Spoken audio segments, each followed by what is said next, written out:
Never seen the big man of Chaffee's, yes, right now. You've earned it, get yourself involved. I'm going right in for a full-on Oh, you want the pudding first, the brioche? brioche. I think I'll keep it to whatever the fuck this one is.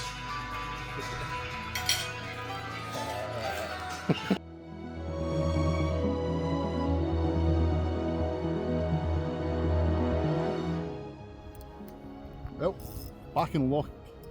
I can't tell you what lock, I nearly slipped up there, didn't I? Start that again. Well, we're back in the sib, looking for the big perch. First drop down. I don't think it's massive, but It's not bad, not too bad at actually. all. Have you look at that, Alex? There you go. That's why we come here. Here, No. 30 seconds we've been here. If anybody asks, I'm telling you. Yeah, you're not tangled up in my line though. I know, who cares? Well, I think that's the first video I've ever done opening up with a fish on. That was instant.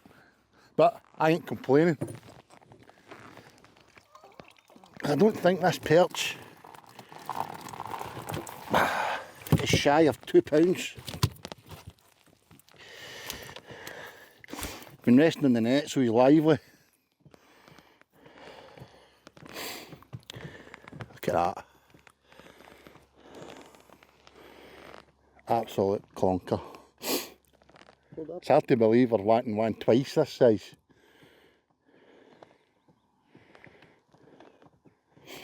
But we'll not waste any time. Fishing drop shot with the soft plastics and fishing static lobworms as well. This one came in the static lobworms. Bye. Cracking start, long mate, continue. Get them back, Alex. There we go.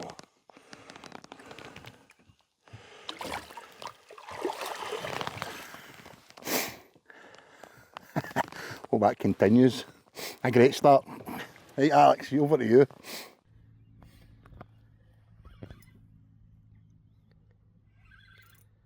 I screamed off.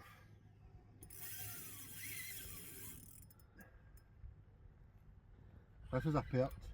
It's a good one. But I think it might be a jack with that kind of run.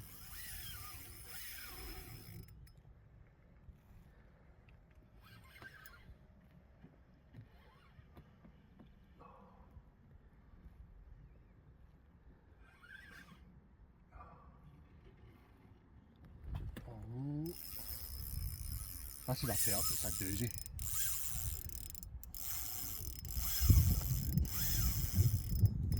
That cannot be a perch. That's a perch. It must be a pike. It must be a jack.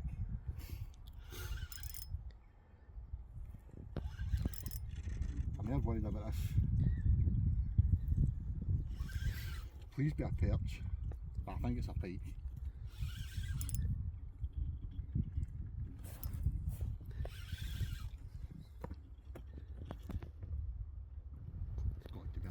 It's not a bad pike, that either. That ain't no perch. Could you put that down and try and help us with this other rod? Nah, I'm just going to watch you struggle. No. We've untangled the rods. It doesn't look like half a bad pike either.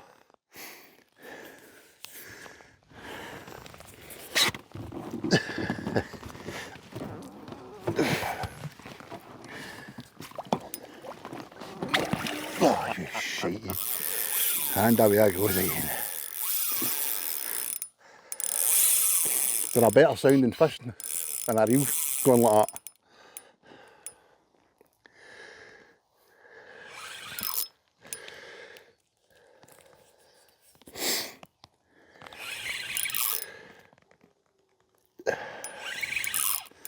Come on, it's hooked just nice, so it shouldn't snap off.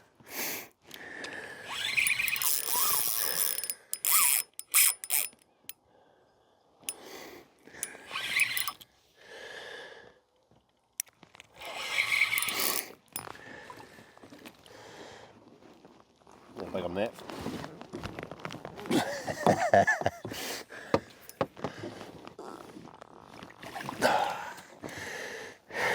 Forceps, please.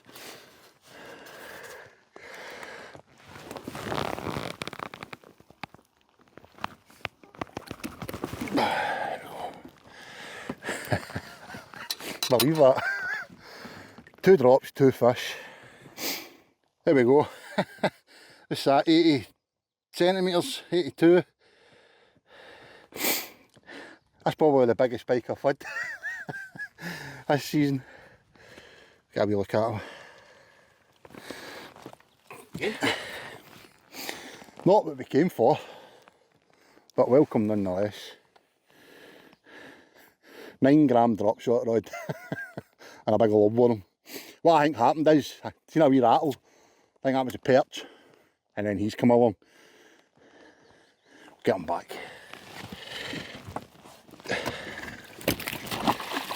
He was hanging about. It's a good start, I think. It's perch we want.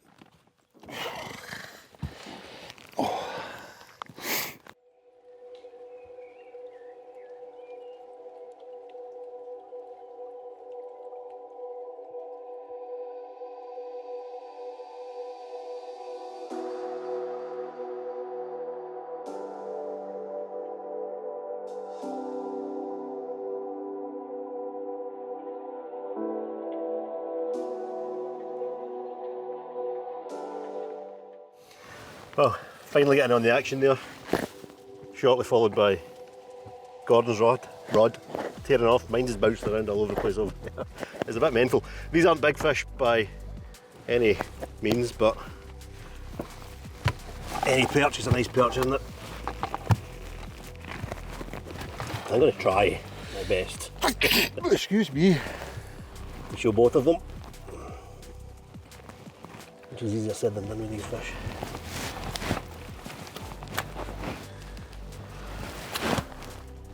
Yeah. They're not big. Gordon's first fish was lovely. These are pretty small. But I'm off the mark, the blank's off.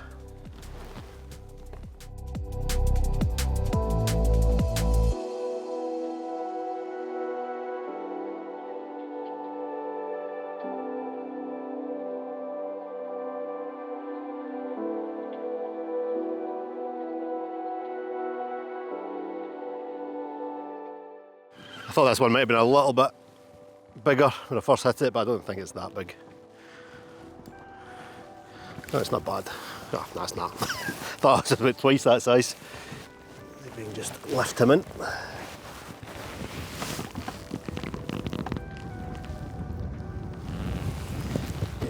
Best one of the day. Best one of the day.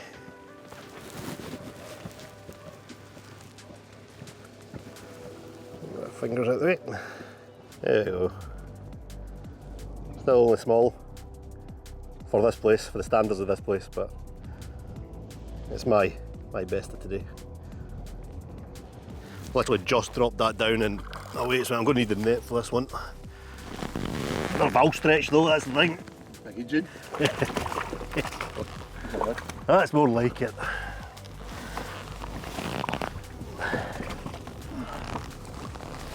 A better fish there.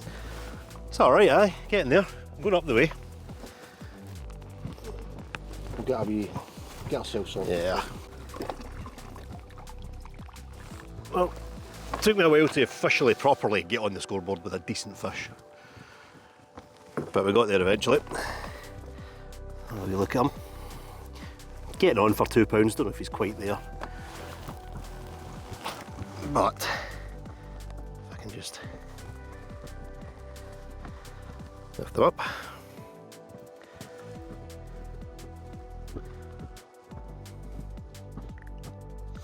Not quite 2, but my best of the day.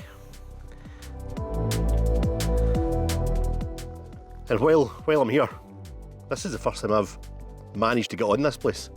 Gordon, Ross, Darren, Jamie, they've all been here without me. So this is my first time, and you know what? It's not that bad. But like I said, they get much bigger than that. We'll get a wee measure of that before we get them back. Yeah, why not, just out of curiosity's sake.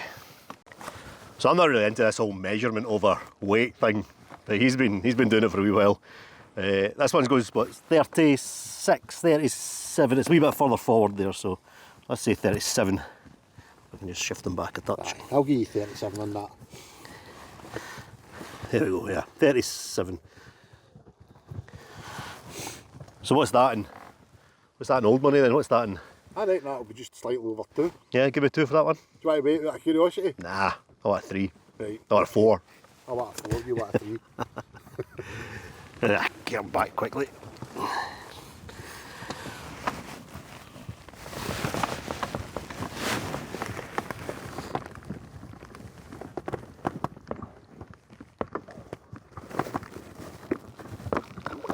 Not hanging around. Right, now we're cooking. 2 fish in 5 minutes. Let's see if we can get bigger again. £4 apparently. Imagine. In fact, you know, I've seen photos of them. £4 in here. Matter of fact, we'll throw one up. Of course we will. Oh, the first couple of hours not been too bad. Plenty of fish, nothing huge. Lots of small fish, and then a couple of decent ones. The way we're fishing is just static lobworms fished directly under the boat. I've been fishing drop shot style round about it, just searching around. But there's another one. That's the third one in 5 minutes. There's fish smashing fry on the surface, just round about here. So, fishing 2 rods. I'm going to stick with my static rod under the boat. That's just sitting out there, but let's put a big rubber lure on. I've got some little jerk baits there as well. I'm going to start with quite a big spiky shad. Is that the one that caught the big perch? It's similar, similar, not quite as big as this. That's the biggest one I've got. And quite a heavy jig head. And I'm just going to see if I tempt some of the fish that are active near the surface. I'll start with this, and then yeah, a little twitching shad, Rapala twitching shad, I think. We'll definitely nail one of these fish. Pike incoming. We'll get a couple of pike as well, no doubt. So yep, wire trace as always. Will be going on. Was it Stuart you said? Yep, fish X. No. Nope, other Stuart. No. Nope. Robert, not Stuart at all. I was going to say, Stuart doesn't make traces. Robert. What's his company called again? Voodoo. Voodoo Traces. See if you ever want any marketing done, don't ask me. He's your man for that. Right, Voodoo Traces, spiky shad. Let's see what we can do. I'm going to keep the camera rolling. This is our first chuck grit now, isn't it? See, I don't know what to do, and I don't know where to put the twitching shad on or go. Let's go with this. So there's various ways you can fish a jig head, just like there's various ways you can fish the drop shot. You can drop it all the way at the bottom, just bounce it along the bottom. These fish are active near the surface, so as soon as it hits the deck, as soon as it hits the surface, I'm going to just retrieve it and see what happens.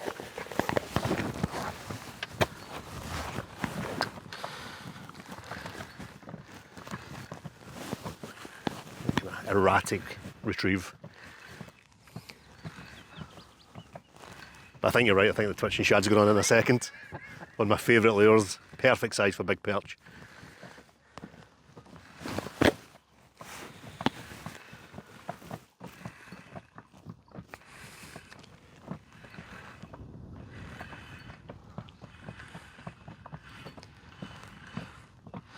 And this time we'll just try a steady retrieve. Just mixing the retrieve up slightly.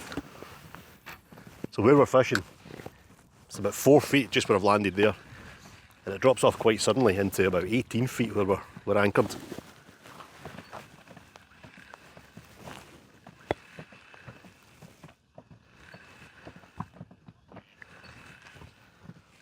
Nah, the shad's going on, I think.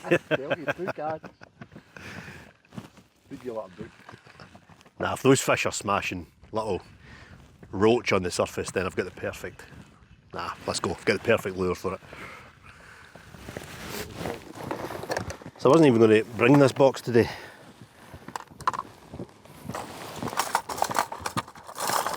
That the one there? That's the one, if I can get it untangled.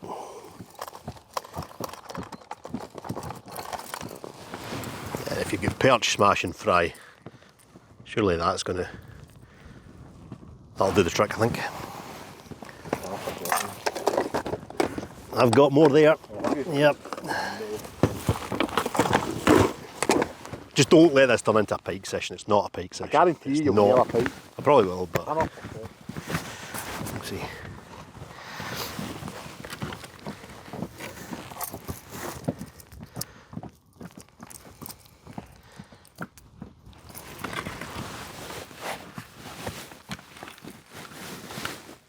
This wheel is great. Goes for miles. For the weight of it, I think it's about 13 grams. And then just a kind of erratic retrieve.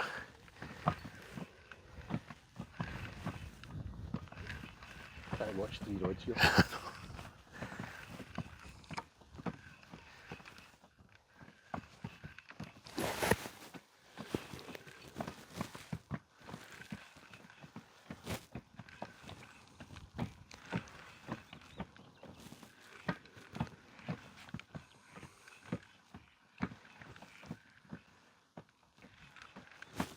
Got a few wee crankbaits in there that I can maybe try as well.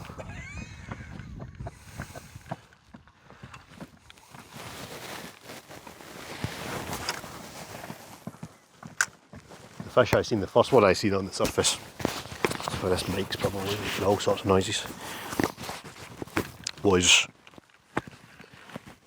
substantial. It's pretty big. Another one.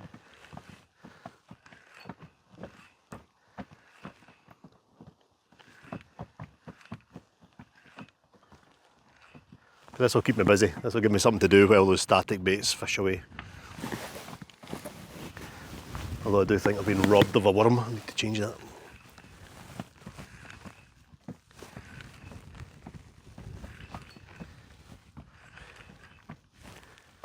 Right, we will be back. Yeah. How's that lure panning it? Not as well as I hoped. Is that the third lure still in the... I went back to the spiky shed. Fished. It's really deep out in front of us here. So,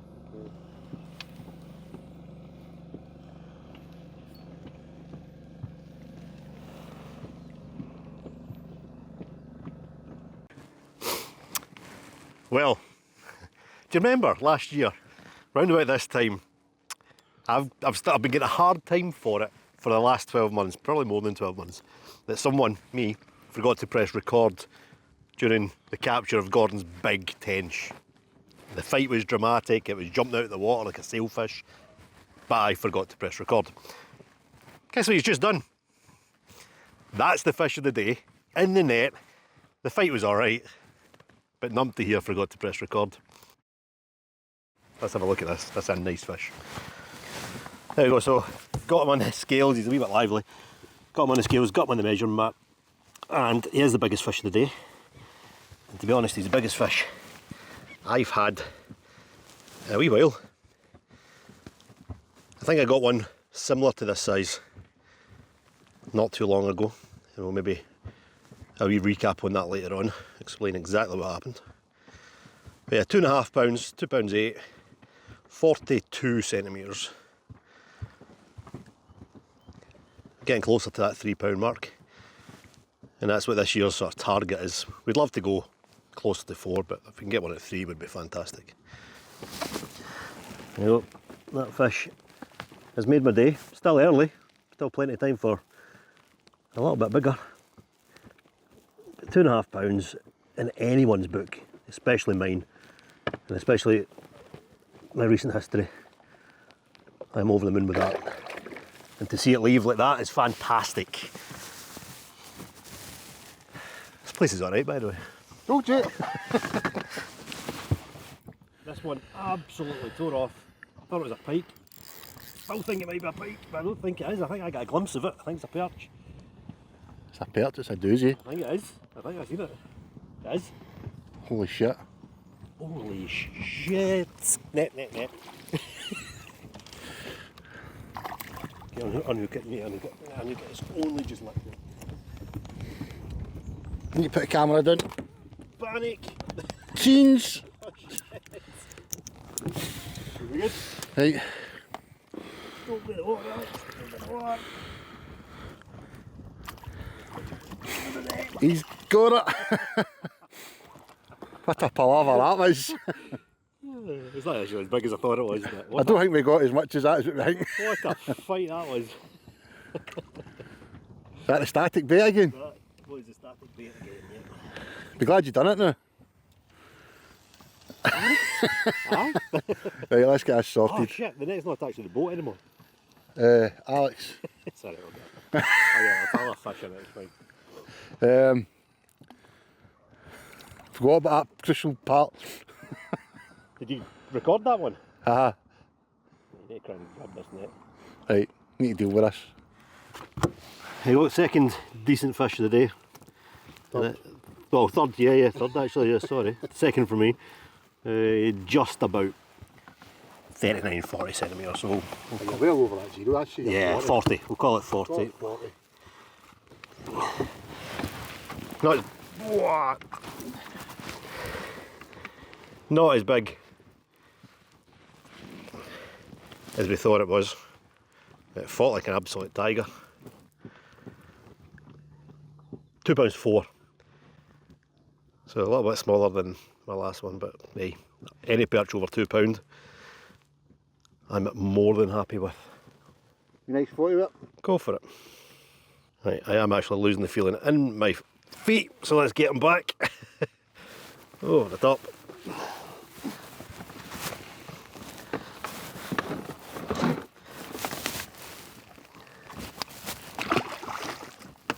Elegantly done.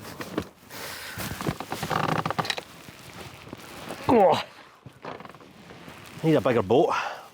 Not for the fish, just for my We need less stuff on the boat. old knees. I'm enjoying this. This is alright. And it's sunny. Who knew? This is more like it. This is fishing that I can really start to enjoy. Starting catching fish and good fish at that. Now the technique that we're using, you've heard us kind of talk about it through the first part of the video. It's kind of drop shot meets static ledgering. Right, we've got this sort of drop shot set up. So drop shot rod. This is a 2.5 metre. This is what, 8 foot to 5 to 20 grams. So it's not an overly light rod, but 5 to 20 grams is I quite like. It's quite nice. It handles any pike that you come into contact with as well. And the drop shot sort of setup that we would use is the hook at the top there. I don't know if you can zoom in on that. So it's Palomar knotted drop shot hook. Well, that's actually a chino. That's a sea fishing hook, but I think they suit well. And if you look just below that hook, there's a knot in the line. Right. That's deliberate. I've got another one down here. And that just creates a weak point. In case the lead, which is your drop shot lead, well, it's not really, it's just a Arsley bomb or something like that. In case that gets stuck, your weak point, those knots, will break, leaving your fish hopefully still intact or still in contact with. So that's your drop shot set up. And normally when you drop shot, it's a case of searching. You'd flick it out and you just very slowly twitch it back. You can fish it quite quick, or you can fish it static. We've literally got the drop shot set up, sat on rod rests. You see Gordon's 2 rods in the rod rest directly below the boat. So the worm's sitting, what's that? 18 inches to 2 foot off the bottom. You can have a little bit of slack line in there, which will allow the worm to move as the boat sort of swings around in the wind. And it works. Evidently, it works. It's not the most exciting, the most active style of fishing. But hey, it's doing the trick, it's doing the damage. Drop shot, you can use, well, you're supposed to use soft plastics. You use what works. But we use what works. And what works? Let's get a small one actually, let's get a bigger one. Bigger worm, bigger fish. Look at that in the tub. Yeah. Lobworms, best perch bait in the world, according to me. Thread it on. And there you go. There's your drop shot setup. You can twitch it, you can leave it static, you can do what you want with it. It catches fish. So that's 3 2-pounders so far today. Gordon says he reckons it was only touching £2, but I reckon it was about 2.4. For some reason we didn't bother measuring it or weighing it. And then mine at 2.5 and a slightly smaller one at 2.4. The 3, we might get that 3. You never know. Right, I'm not going to catch it sitting here chatting, let's get it in. Literally over the side of the boat, probably down, we're in about 18 feet of water.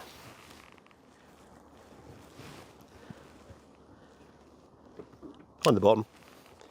Drag set fairly tight, but enough to prevent the rod going in. And the rod rest. And we want that slight bit of slack line, we don't want it bow tight. That slight bit of slack. Just so the weight's not been pulled up and down off the bottom.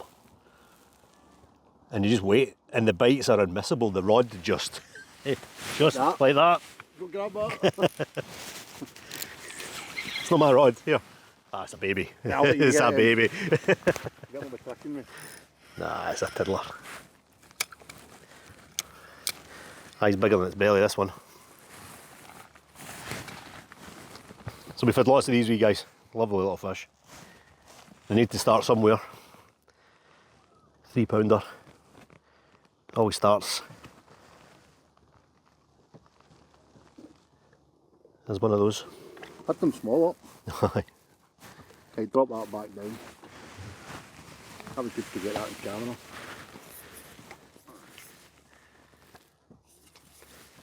Don't break my broken rod. Don't know what's going on here. Well, I'm literally on my 4th drop shot rod this season. Ross very kindly broke that one last week. Do not have a complete drop shot rod to my name. there we go. That worm's still Decent. decent enough. So I come out a wee bit.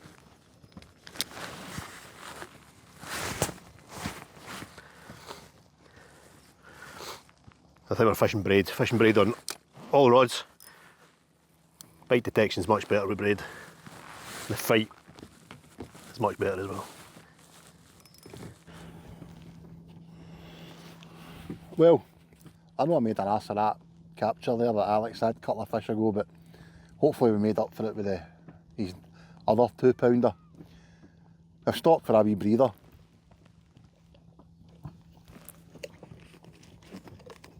Excuse me.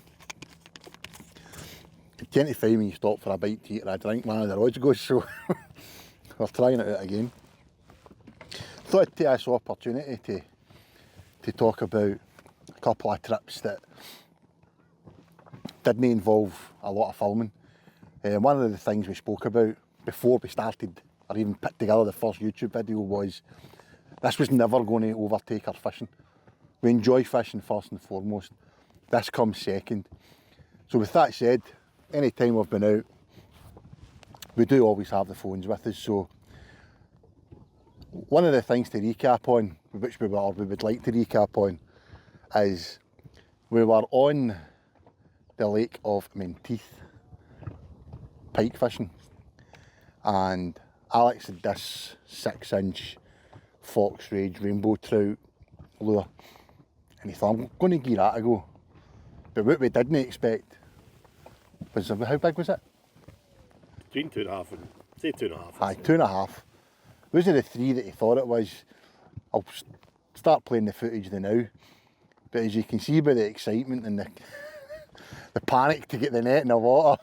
It's been a while since I caught a big fish. As he says, you maybe heard him there. The first decent fish I think he's had for a while, so needless to say, it was an old warrior looking type fish, as we say. A really old sergeant major you call it, kind of the big old warriors. But a nice fish. It's nice to see him finally get although technically, as he would tell me, it doesn't count because it wasn't by design. Right. That's an absolute monster perch. Oh my goodness. Oh my god. That is what. Doesn't count, but No, you can stuff your pipe. That's a £2 plus perch right there. Maybe that's what we're marking on there. aye, definitely. Sound of that. Let's have a look at this beauty. Oh, that is a perch.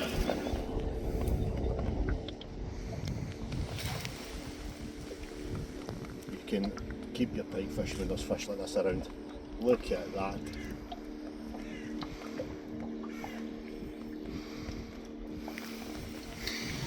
Well over £2. I reckon we'll weigh that.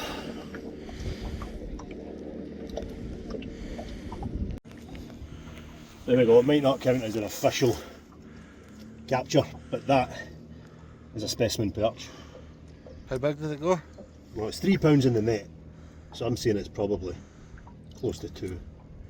Spawned out, a lot of spawning damage here, very empty. Hey, hurry up, Alex, how I get fishing? Well, look at that perch.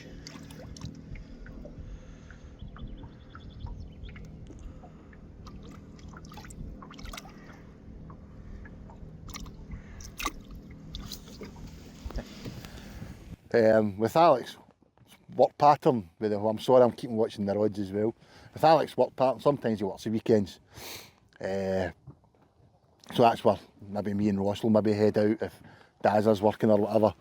So me and Ross had actually came down to this water, and I was lucky enough to, for the second time, get a new PB, a £2.10. And again, these perch, when you're used to catching them drop shotting from the bank, where we fish our local water, the fight, somebody said to me with pike fishing, you know, catching a pike from a boat is a totally different fight. Well, it's exactly the same with the perch. The fights, as you've seen though, it's incredible, really. I love it, it's brilliant fun. And I was able to beat my PB again, as I say. Ross had a few nice fish as well. But the kind of highlight of the year, unfortunately, Alex again was working the weekend. Myself, Ross and Dazza. Ross got his works van. We threw the 2 sibs in. We booked some accommodation and we came down for 3 days. And honestly, I don't think I've giggled and laughed as much at A2. They're a couple of characters, good anglers. Daz never had the greatest of days. He lost a really nice fish on the second day. He did get a nice pike, double figure pike. I think it was about £12 I reckoned on the lures. Daz is a all out lure man. Ross used to be an all out lure angler until the static worms started throwing up the bigger fish. So that again, that was how we fished last week. We did search a lot of the loch. But on the first night, I was like a wee girl. This perch surfaced, and all day long I'm thinking that's 3.5, that's over 3. I couldn't contain myself. So Ross and Daz got the anchor up, they came over, clipped onto my boat, and I'd already weighed it a couple of times, rested it in the net, all looking forward to my photograph. So Ross, he weighed it, and it came in, it was another PB, but it came in at £2, 15 ounces and a half. Well, unbelievably, this does not go £3. It goes £2.15. 15 and a half, would you say, Ross? Just nearly the £3 I've been dying to catch. But what it is a new PB. Didn't get the fight. Ross and Daz were scouting about looking for another feature, but I was quite comfortable where I was, and it paid off. So we'll get him back. He's recovered in the net for a while, which we'll do that again before we let him go. Yes! My man fucking yes, Gordon, superb, mate. I asked him to wait again, but that was the 4th time, so we thought that was maybe enough. Poor thing was in their possession for ages. But we kept it in the net as much as possible, only bringing it out when we needed. And as I say, the footage will still be rolling, some pictures will fly up as I'm talking. It was unbelievable. What a fish. If only it had been caught pre-spawn, it would have been easily well over the £3 mark. But aye, what a fish. Ross himself, he caught a few 2-pounders as well. I said earlier on, we'll throw a picture up. It is worth mentioning that this water produces £4. I believe there's a few 5s as well. I'll need to get Ross to confirm that. But they are here. We are putting the time in. We just need that bit of luck. That's all we need. So hopefully this, how long have I been blathering for? Oh, fish. Switch. There we go. Ah, he's only small. Rod rattled round her. Let's try again. Let's get a wee laugh here. It's not a specimen, is it? It was only a wee one. So hopefully I've blathered on long enough that we can squeeze in all the wee extra phone shots we got from the past 3 trips on the Perch. So this video will be a all in out Perch video, unless a big sea trout appears through the week. I can fire that in. So, but honestly, all kidding aside, it's good to have Alex back catching some decent fish, and if you watched the recent Tench video, you'll see he was quite chuffed with himself. I never caught one, so my rod's twitching, I'm getting distracted. Right, my turn, I think. Is that going to go? The other one. That's very bream-like. Mini tench. Mini tench. Mini tench.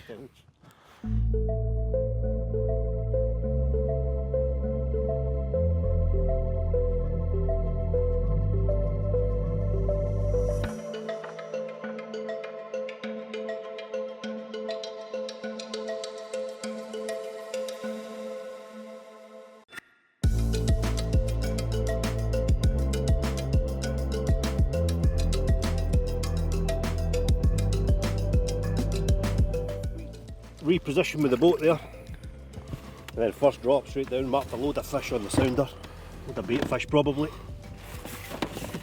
and then this guy, he's not huge but he's enough.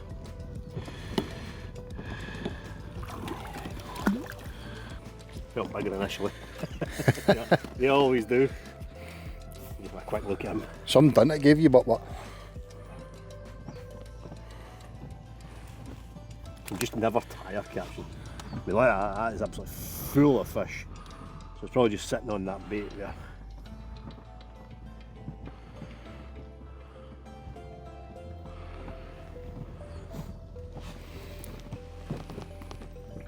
Definitely one of the coolest looking fish in the UK.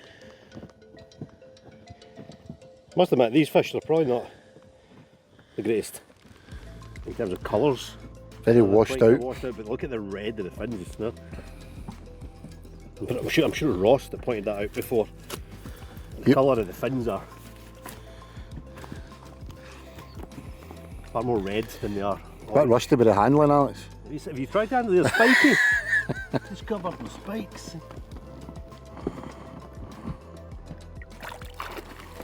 Well, I think we're on a few fish here. Oh, you had to say it, didn't you? So perch fishing, some folk probably think, well I know a lot of folk think that perch are a nuisance fish. You want to catch the wee things for. And I'll be honest, I was one of them people.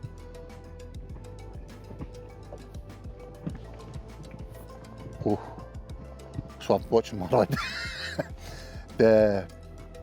People have a kind of negative, or a kind of not so many nice things to say about the perch. No, as I say, a nuisance fish, whatever. Trying not to swear, but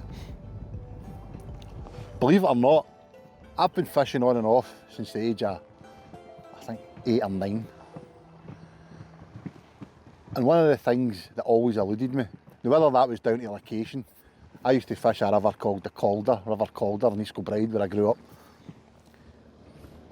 And it was brown trout, trotting maggots, dabbled in some spinning, lure fishing, fly fishing, but it was always brown trout. It wasn't until I moved to Balloch and I wanted to fish Loch Lomond, and then the Firth and Forth Canal, innit? Firth and Clyde? Forth and Clyde, my apologies, Forth and Clyde Canal, that the opportunity for perch, pike started to present itself. And as I say, 38 years old, fishing on and off, is the humble age I caught my first perch. And it was obviously thanks to Alex. I put a wee post out on Facebook looking for help, and Alex reached out and offered to show us the feeder fishing that Lomond had to offer. 6 years later, here we are. But I can't remember the gentleman's name that said the famous saying, there is no bigger fish than a big perch. Would that be right? If I said that right? Yeah, the biggest fish of them all, apparently. Apparently. Aye. Bernard Cribbins, possibly. Bernard too? Cribbins. Bernard Cribbins. Anyway, some guy, that's the saying. If I find it, I'll put it a link bottom of the screen. But aye, perch, it's like the grayling. It's like the winter pike fishing though. Each point in the year there's a particular fish that we love to target. In the summertime up in Scotland, the perch fishing I just absolutely love. Alex sent me a fish, but looks at it, missed it, my fault. But we've dabbled in the perch long before we had the sib. Various lochs and rivers, canals. I'll throw some of the older pictures up. I'm a bit slimmer. Alex looks a bit younger and all, and slimmer. So aye, the humble perch, who knew? Absolute fantastic fish. And if you're watching this and never done it, I highly recommend you get up off your arse and give it a go, because it's good fun. Bites have dried up, but I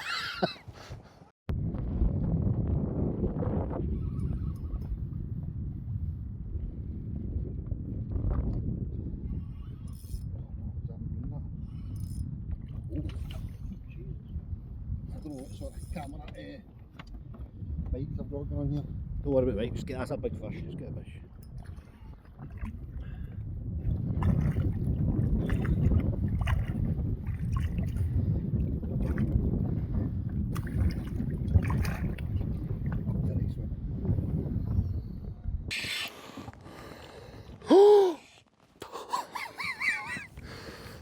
You get it? Get it now.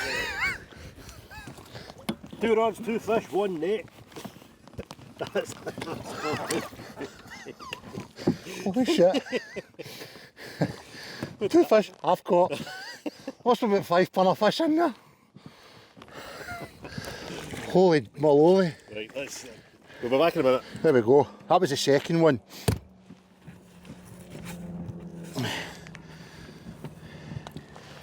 $39. 39 he's giving me. That is a wee bit over the zero. I'll call it 40. Of course you will. Yeah, this is the second one that we get caught there in the chaos. I'm going to put them in the net, get the second one sorted. The first one even.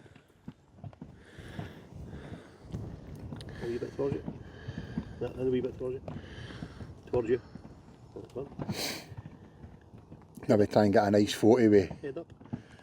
both of them, which will be easier Good luck. said than done. Right, get him back in the net, we'll get the brace. Right. Right. That's quite good. Right.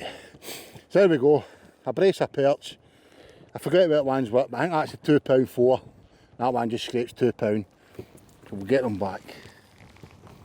Alex zooms in for me. I love this photograph you can get.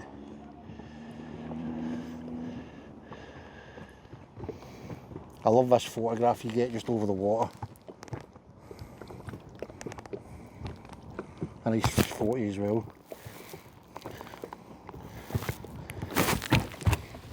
And the second one. Just don't look at the purples on that. There you go. That's the benefits of resting fish, by the way, just to mention on fish care. Everybody makes mistakes, everybody drops fish, everybody has mishaps. But you've got to give it your best shot at keeping the fish recovered, giving the fish its best opportunity to recover. And that is something that we learnt, is it's straight after the fight, leave it in the net, get yourself organised, deal with the fish, get it unhooked, back in the net, sort your cameras and all that, carry on. And then they swim off really well. 2 2-pounders.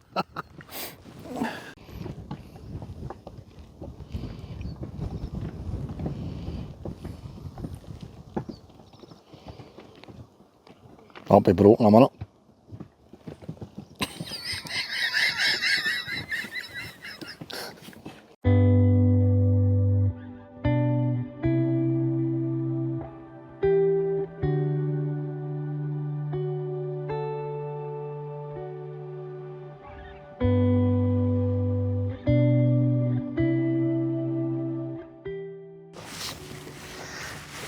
Oh, I've thoroughly enjoyed my first time on this loch.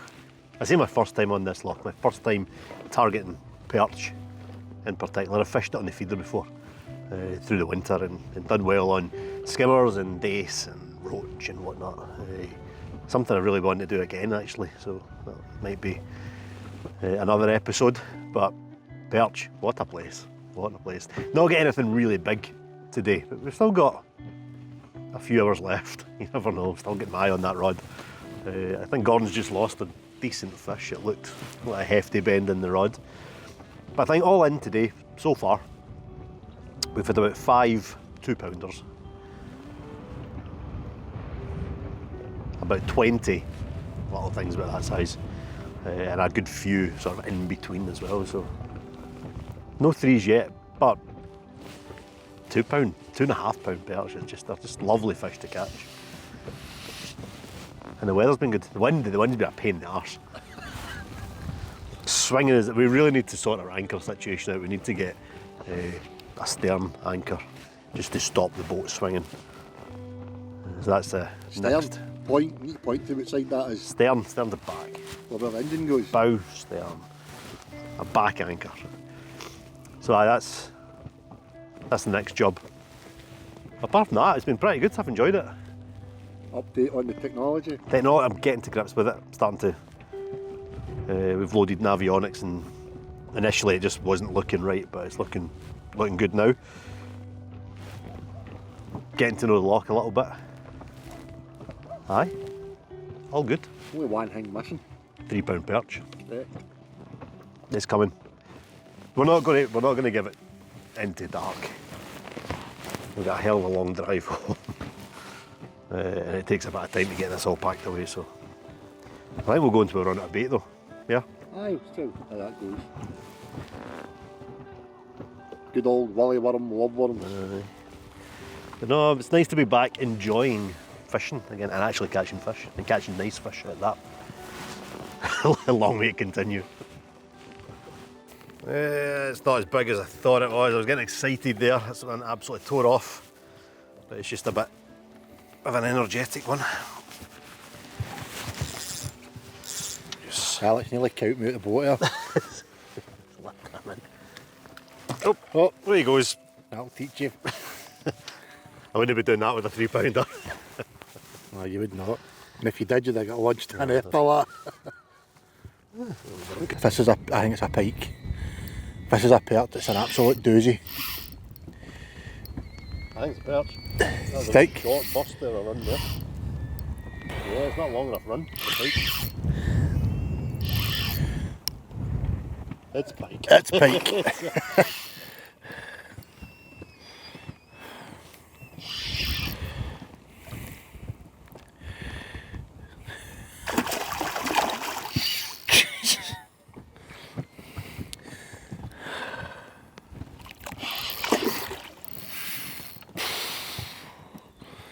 Good fun on the light rods, but right, let the chaos begin. Oh, for fucking hell. Forceps, please.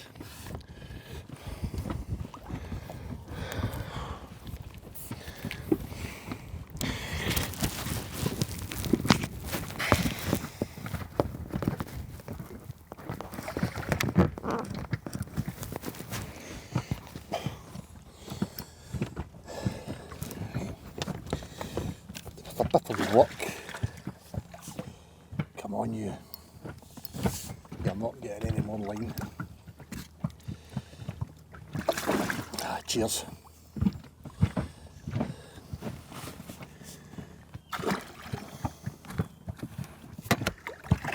Oh, I don't know what came here.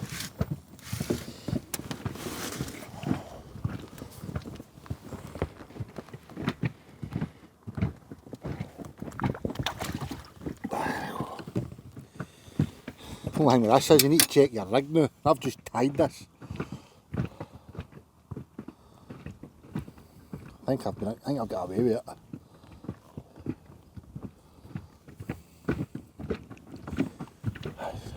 Nice strong fluorocarbon comes in handy. Daft pike. Well, it was only a matter of time before one of these turned up. I've been informed that they can be a right pain in the neck sometimes. This is the first one today. And you know what, I don't mind because I like a bit of variety. But look at this slimy sucker. You're not going to see it very well in the light. It's the liveliest bream I've ever met. Right there. Jesus, watch that weight in that screen. And there we have it. A skimmer bream. This place is absolutely filled with bream. Also roach and dace and others, but it was £8. I wouldn't really mind. But it's no. Daft bream. Big slimy bream. A big slab. So it is.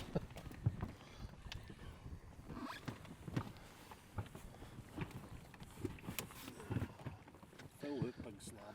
Oh no, it's not fill hook. That is. No, it's not. That looks full hook to me. Don't bring that on the boat. Just about to pack it away. That's not a bad one. A bit damaged. A though. bit, That is fill hook. a bit breamy looking.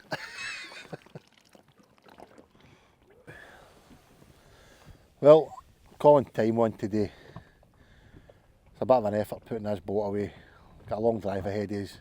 I'm in desperate need of a coffee. Bites have dried up this side. Alex is still getting the odd bite here and there, but if the bream turned up, game over for me. Didn't come here for bream. So just to recap, as everybody knows, this goal of catching a £3, £4, £3 to £4 perch continues. I honestly thought we'd had one by now, I'm not going to lie. So close last week, £2, 15.5. Some folk would have even claimed that as a £3, but it wasn't the 3. I learnt that mistake for the grayling when we thought the grayling was very careful in how I posted that one. But Alex has had he's off to a good start in the second half of the year with a tench. He got the biggest tench perch today, £2.8. Handful of £2.4s, 3/4 £2.4s. Good few over the £2 mark anyway, so if anybody grumbles at this kind of day's fishing, there's something wrong with them. I've had a great day. He's finally having a couple of good days, stringing a few good days fishing together. So with that said, wherever the next one takes us, freshwater, saltwater, who knows. But I'm feeling a wee bit of bass fishing coming on. Put right what we couldn't get last year and get a nice silver bass on the boat. So I think that might be the next goal to turn our attention to. But if you like this playlist, there's more in it. Maybe start one up with a sib fishing playlist as well, just to keep things tidy and throughout the channel. Again, thanks for watching, thanks to all the kind comments, keep them coming. And the only reason why you've got me is because the sun's shining on my beautiful face. He's silhouetted, so with that said, see you later.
is this one of these videos we can say by popular demand?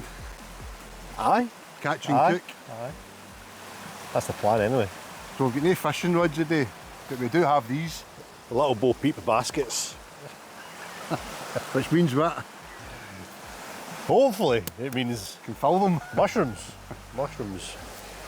We're not off to a good start, but are we? Nah, there's nothing here. Absolutely. Absolutely nothing. But we've got a few areas in mind. Who are we after? In terms of the fish, we're going to up our game for last year when we made spicy Aye. tomato mackerel on burnt toast. It was good. It turned out It no was bad. pretty wasn't good. It was good. It was good. That's one of my old favourites. So we're going to notch it up a notch or two, aren't we? A wee bit more adventurous maybe.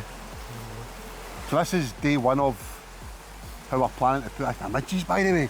Quite bad, aren't So this is day one, foraging for mushrooms and whatever else we can find. We are wanting to go home and watch England getting tapped out the Euros. Sorry. So that kicks off at 5, so We'll be back by 5. we've got 6 hours. And then due to work commitments, we've got through the week evening wise to target the mackerel. So we're starting off with an easy one, hopefully. So mushrooms and mackerel together. Yes. He told me Interesting. He told me on the way up, I've got a recipe, but of course he has. Aye. But smoked mackerel in it. Well, I've got a couple of ideas, but I think this time we're going to get the smoker out. Smoked mackerel's phenomenal. We can do something, but try and get the mushroom element in there might be quite But tricky. I think I play on last year, Aye. the mackerel and toast, but with mushrooms. But rather than tomato with mackerel, it's going to be smoked mackerel. Is that the thinking? And if all else fails, just toast. Just toast. That'll be, yeah. Please. So toast. Well, something we didn't speak about actually, it just came to mind there. Outdoor Boys YouTube channel, ring a bell. Aye. His simple bread that he makes. He's been speaking about this before. What is it? It's just a simple Flatbread flour type thing, yeast isn't it? flatbread with maple syrup. Oh, telling you, it looks the business.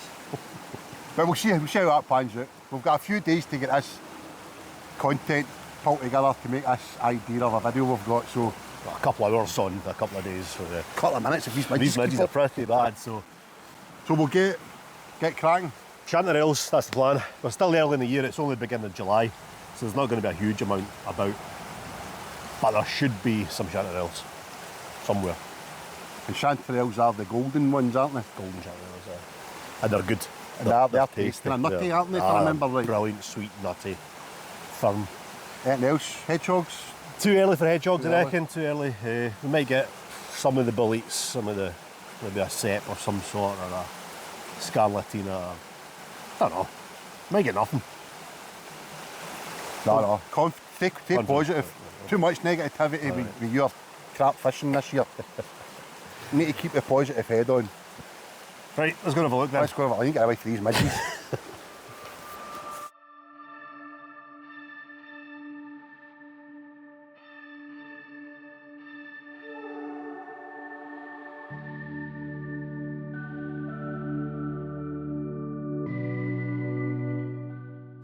So, looks like we can start filling these. It is early, I did say it earlier on, it is quite early, but there we go. Exactly what we've been looking for. Plenty of them. There's a lot of small ones, so we'll leave the small ones. But there's plenty there that I think we can take. And we've got another few spots in mind as well, so yeah, we'll start filling these with gold. Love it. It's when you, it's like little treasure hunts. I say it every time. Looking for treasure, and that is what we're after. The infamous chanterelle, or girole. If you're French, it'll be a girole mushroom. But they're so tasty. Just simply fried up, bit of butter, a bit of garlic maybe, and on toast, and an omelette. Risottos, fantastic. Mackerel. I'm unsure of this one. I don't know what to do here, but mackerel and chanterelles. But we'll take only the bigger ones. There's loads of little sort of pinpricks in here we'll leave. Nah, but there's plenty around.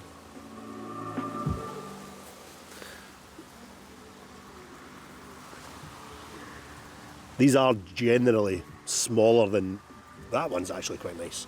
That's a nice size. When they get bigger, they get quite sort of raggedy and sort of like a big kind of trumpet. They hold a lot of water. These ones are quite dry, so these will be nice. Oh wait a minute, I'm filling Gordon's basket here. Can't be having that. Got a competition going on here. Right, Gordon, get going. Just laughing there. Stumbled across a wee patch of mushrooms, right? It might take 2 or 3 takes to get this right. I says, right Alex, I'll do these ones. But just on that note, right, nobody messages me asking advice for mushrooms, because the answer will be I don't know. See Alex, so just go straight to him, right? Amethyst, no, what is it? Amethyst. Amethyst Deceivers. They're a lovely purpley velvet looking number. Here they're here. Now, if I remember right, Alex will correct me, but were these not one of the first mushrooms that you introduced me to, and we used them on the sea trout? Yep. That be right? Don't ask me what they taste like, I can't remember. But they are totally different to the golden chanterelles. That much I do know. Lovely sort of colour combination though, isn't it? Yep. And then the opposites Golden of the and colour wheel. Yep. like velvet. My favourite colour, purple. Big fan of Prince, Purple Rain. Cue the music. So I'm guessing these are alright to take, because these don't get big, do they? Yeah, there's a few smaller ones there, just leave the wee ones. Right.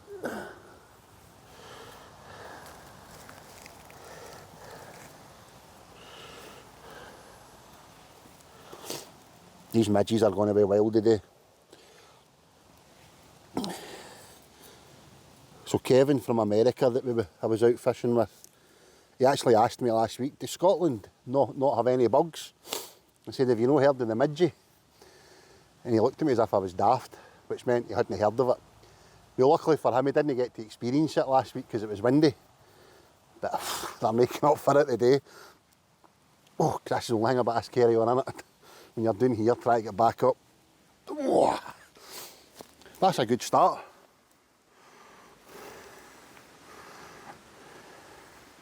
Need more than that though. Golden chanterelles.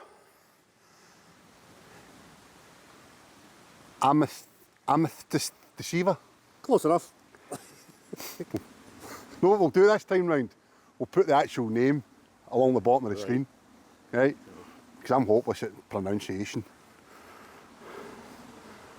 Right, onwards and upwards. Literally upwards.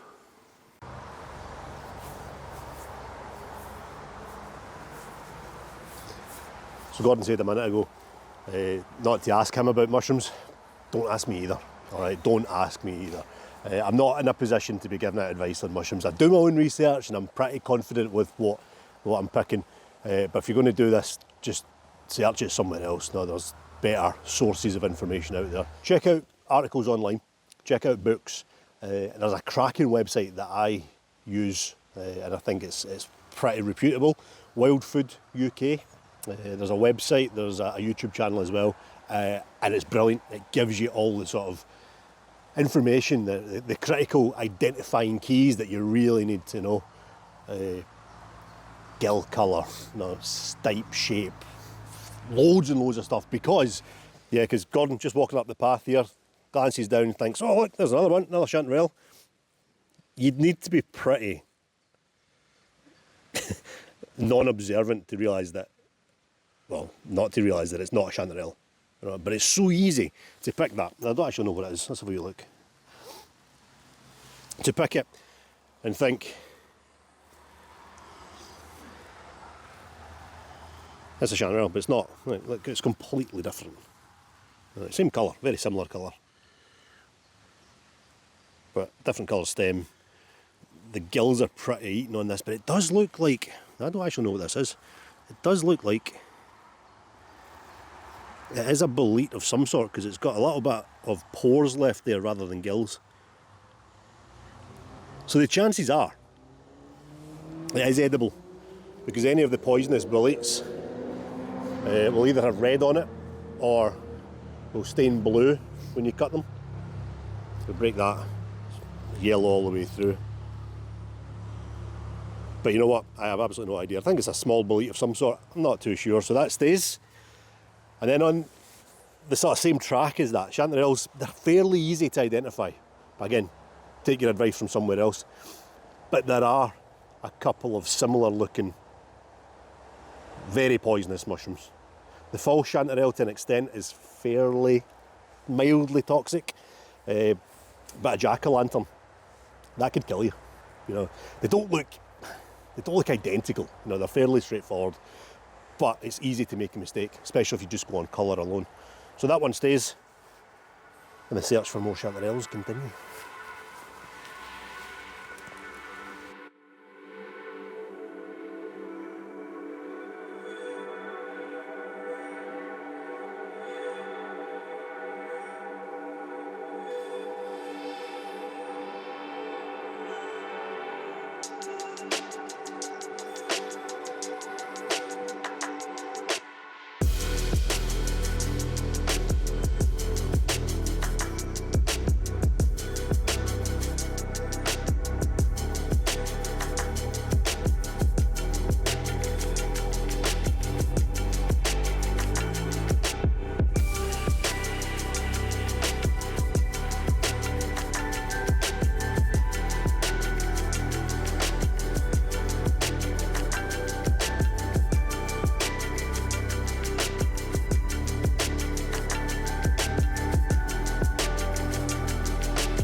We've come to our secret spot.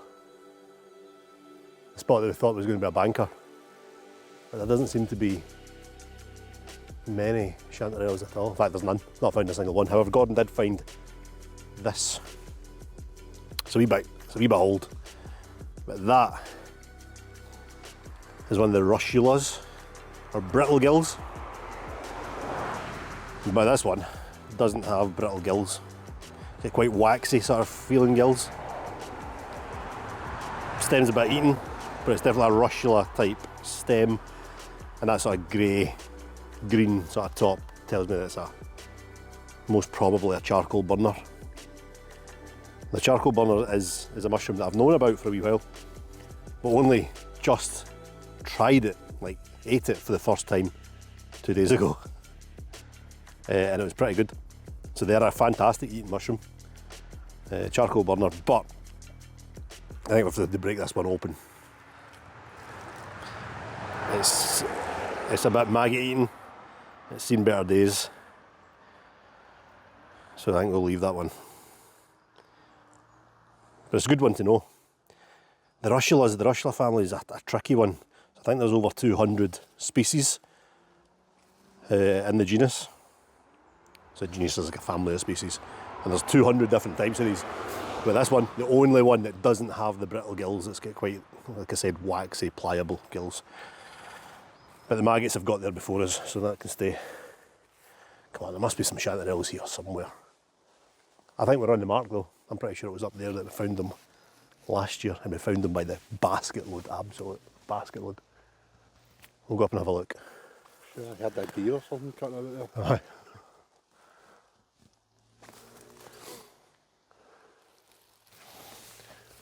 A deer or a troll.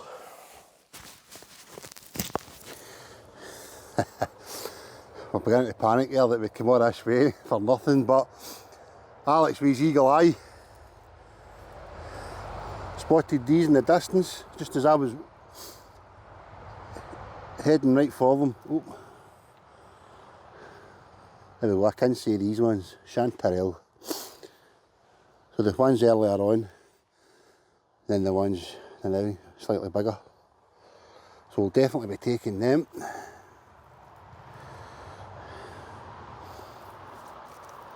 I don't know if we mentioned it earlier, but if if I remember right, they have a nice nutty flavour to them. Did you get the apricot smell? Apparently they smell like apricot. I'm going to be honest, I didn't get that.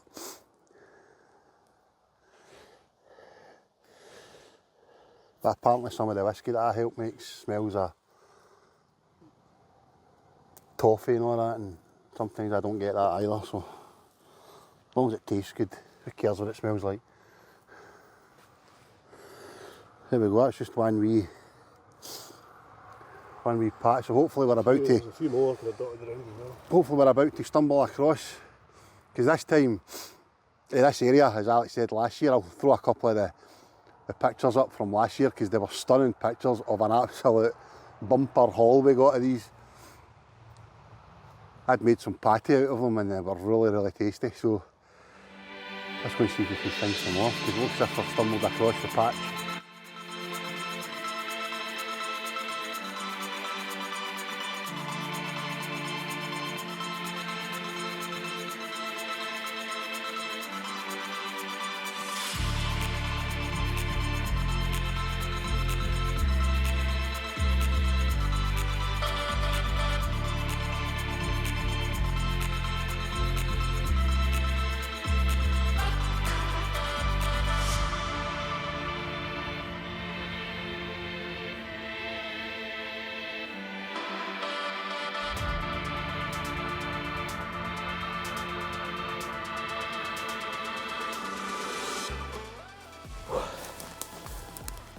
Not a lot of mushrooms though. We've got enough, definitely got enough to do what we want to do. But yeah, kind of want to find a few more.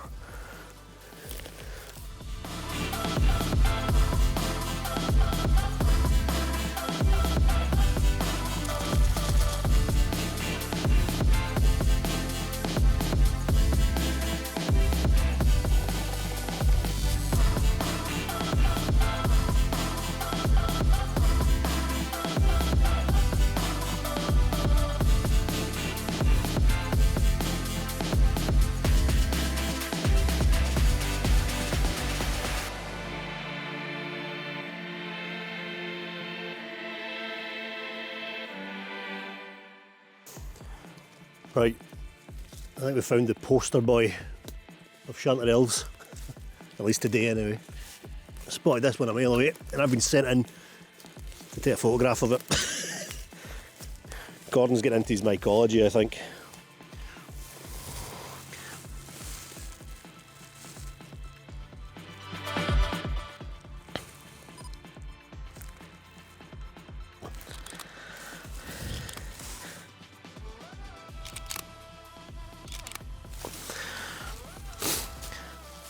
Right, can I pick it now? As long as you've got a good photo. Do you want to double check? No. I know you're crap at taking them, but you're a good judge of them.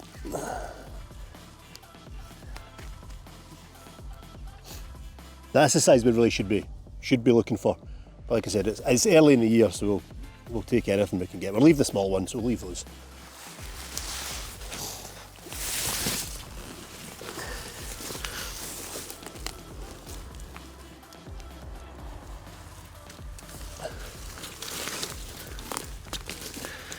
Right, judgment time.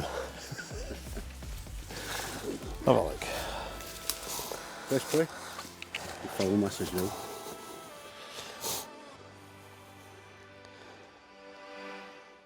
That's alright. That looks as good as you're going to get, I think. I like that, we'll go back. That one's kinda cool. I think that one's probably the best there. Ah, well done. It's not like you. Hey! There we go. We're getting there. Definitely enough for a couple of slices of toast anyway. And that is all we need. That's all we need. Then we need some mackerel. Easier said than done. Well, there we go. Part one complete. The easy part. We didn't quite get the basketfuls that we were expecting. It is early in the year. Like I said, it's only the beginning of July. But we've cleaned those up a little bit. They'll need a little bit more cleaning when we get home. But that's alright, I'm fairly happy with that. We're going to head off though, we're going to head home I think. Apparently there's a football game on tonight. Quarterfinals, England, Switzerland or something like that. Some minor league game. So we're going to head home and watch that. We're going to stop off at one more little area that we know on the way home. The pub. In the hope of some hen of the woods, which we found last year. Again, it's a wee bit early in the year for that. So mushrooms, done. Mackerel. We shall see.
Well, here we are.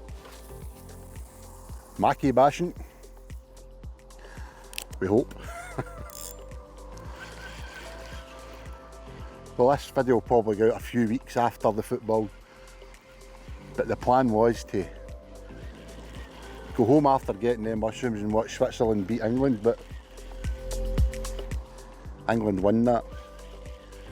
And then tonight is England v Holland. So we came out early with the intentions of being home in time for the football. So we've got the mushrooms. Oh, that'll be my mackerel those. Snagged up, no, they're alright. But last night, I've mentioned before, how sometimes in fishing you just get a feeling. You need to act on it. I says to Alex last night, why don't we stop off for some sea trout? We'll fish for the sea trout in a while. And Alex was, I don't know, might not be enough time to do the catch and cook with the mackerel and home in time for the football. But we'll get up early. And I'm glad we did. It's not often I call things right. But with the tench, thank you very much, Alex. If you didn't see that video, I highly recommend you go back and watch that. Tinker Tales. But here's how we look at this morning with what yours truly managed to catch. I was somewhat chuffed with myself. So while you watch that, we're going to try and find some mackerel. But it ain't looking good so far.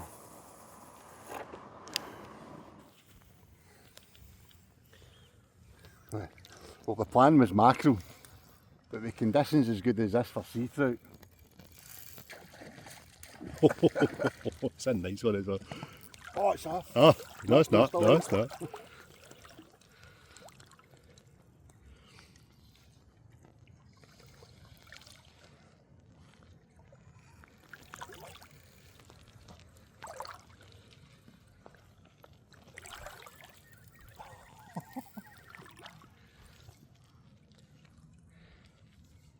Where is the net?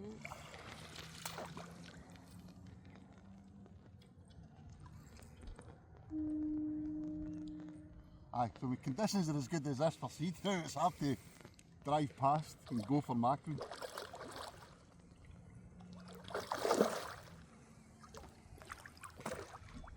Me too as well. No. Oh, no. What have you done? Weed chaos. That weed is not helping me.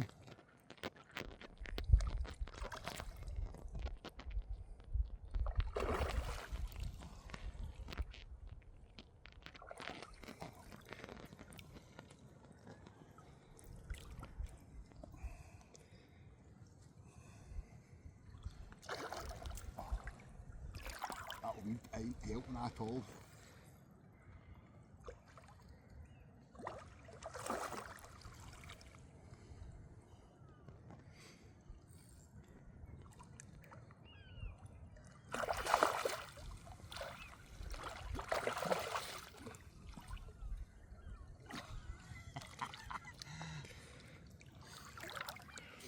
I think we'll find that's lunch. Happy days.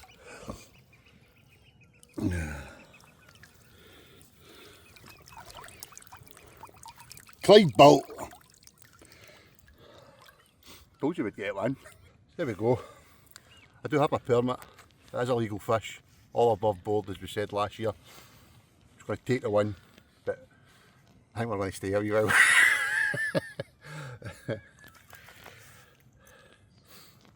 But no, with the conditions like this, I know we were planning a wee mackerel, a wee midweek day off work, just want to make the most of it, so it just seemed criminal to drive past our favourite sea trout mark to go and fish for mackerel.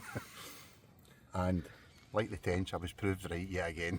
I think I'll actually start listening to me a wee bit more often. Well, sometimes. Sometimes. First fish. I think we got that there, right at the bottom.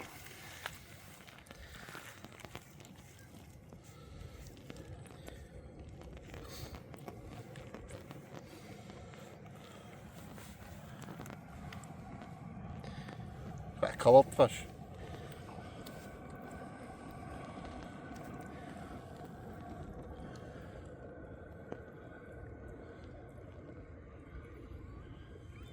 Couple of nice fillets off that. Grab the 3. At least.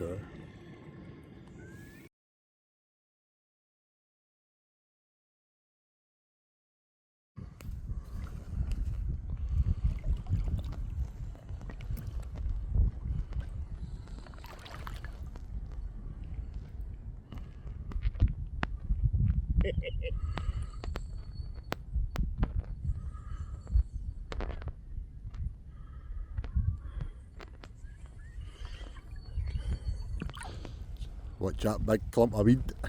Right underneath it. You get your net? Yeah.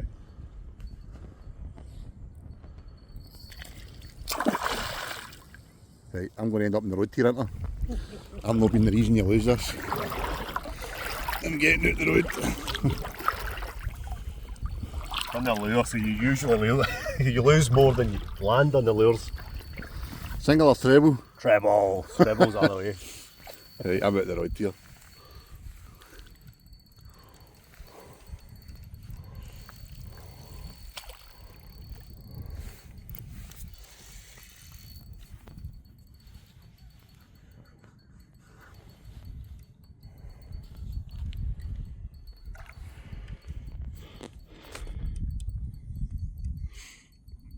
I just looked up and seen it rising, then I realised, hold on, that's connected to your lure.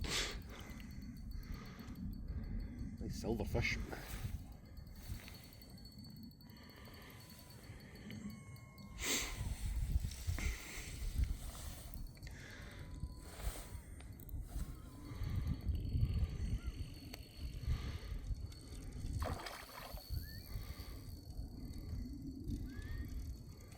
This one will be, no. Oh, it's off anyway.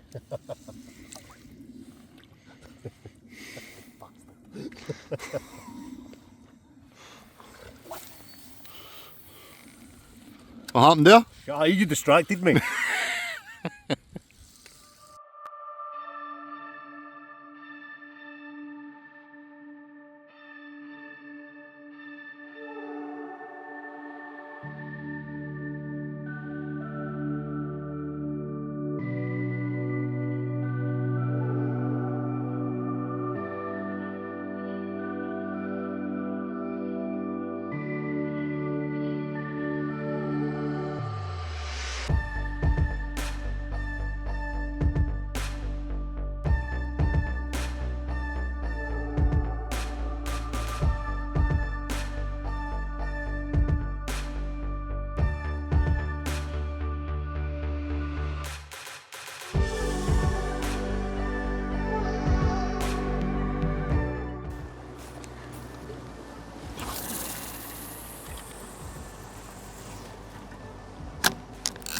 Well, as it turns out, you thought the mushrooms were going to be difficult to find.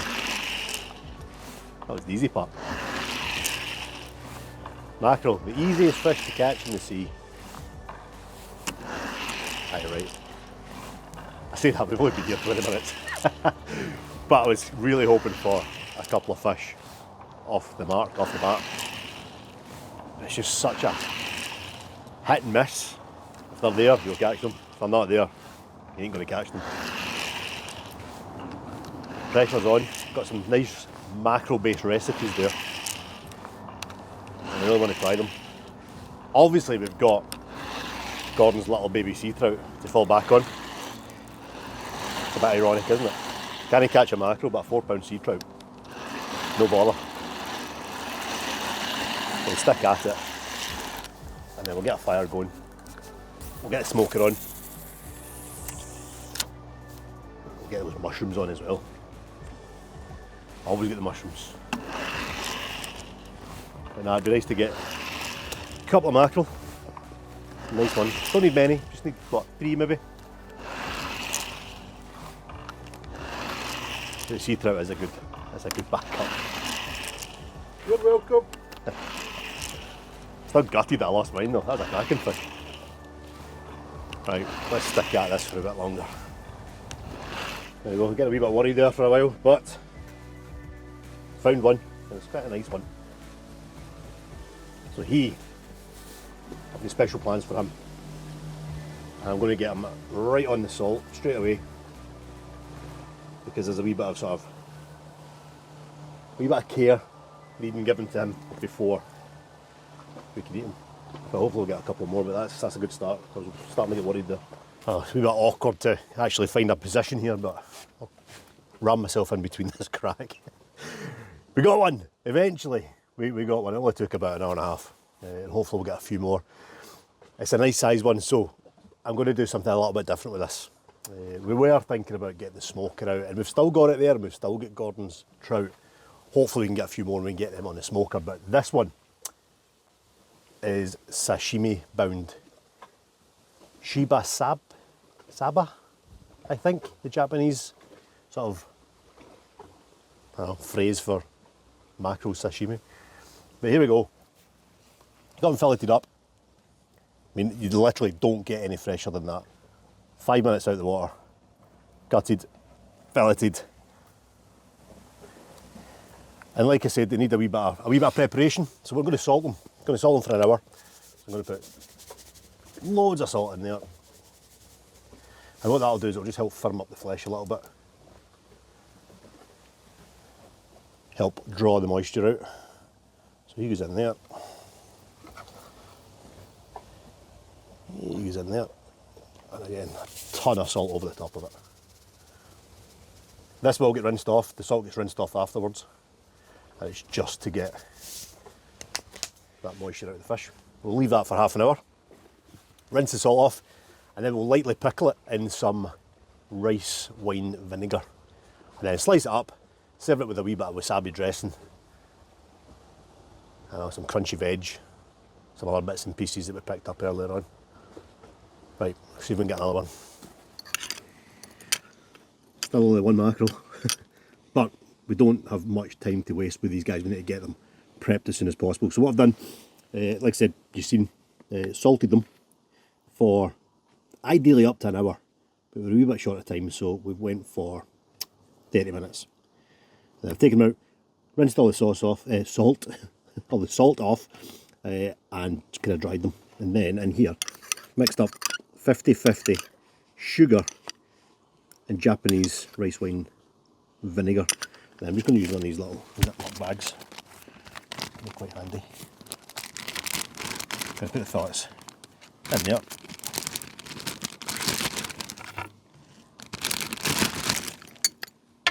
Pour the mix in.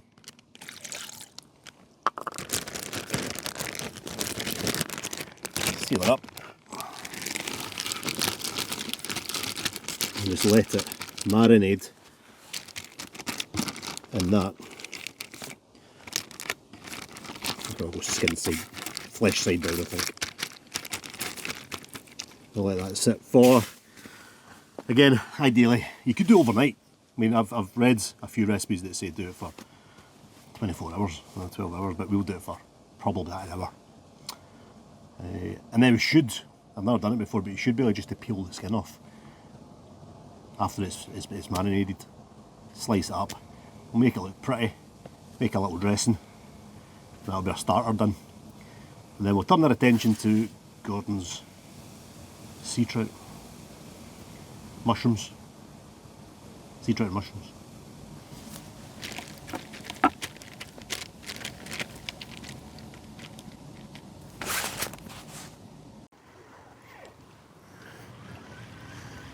Well, it's a good job I can catch sea trout, because I can't catch mackerel. Now, for what it's worth, Alex caught his on a metal mackerel imitation lure, and I've been using the sink and draw method with a lure at the bottom of some feathers, some tinsel numbers, a few pennies off Amazon. And if you're targeting mackerel, don't do it that way. But the mackerel,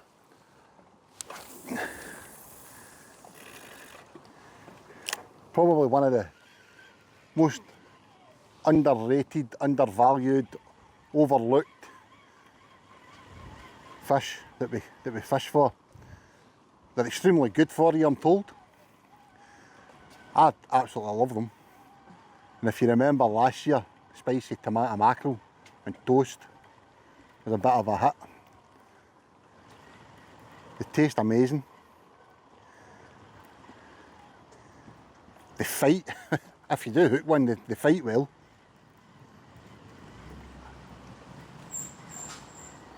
And not only that, as we all know, they're great for targeting pike, all sorts of different variations of fish, sea trout, mackerel strips, cod, pollock, anything really. Crab pots, lobster pots, I would imagine. But mackerel, they don't stand a chance. So Alex has had a couple of decent, matter of fact, a couple of jumbo mackerel there, really nice ones. So I'll pass you over to him and what he's got planned and how he's going to prepare these mackerel, but it sounds amazing. We'll see how we go for there. I'm still going to try and catch a couple.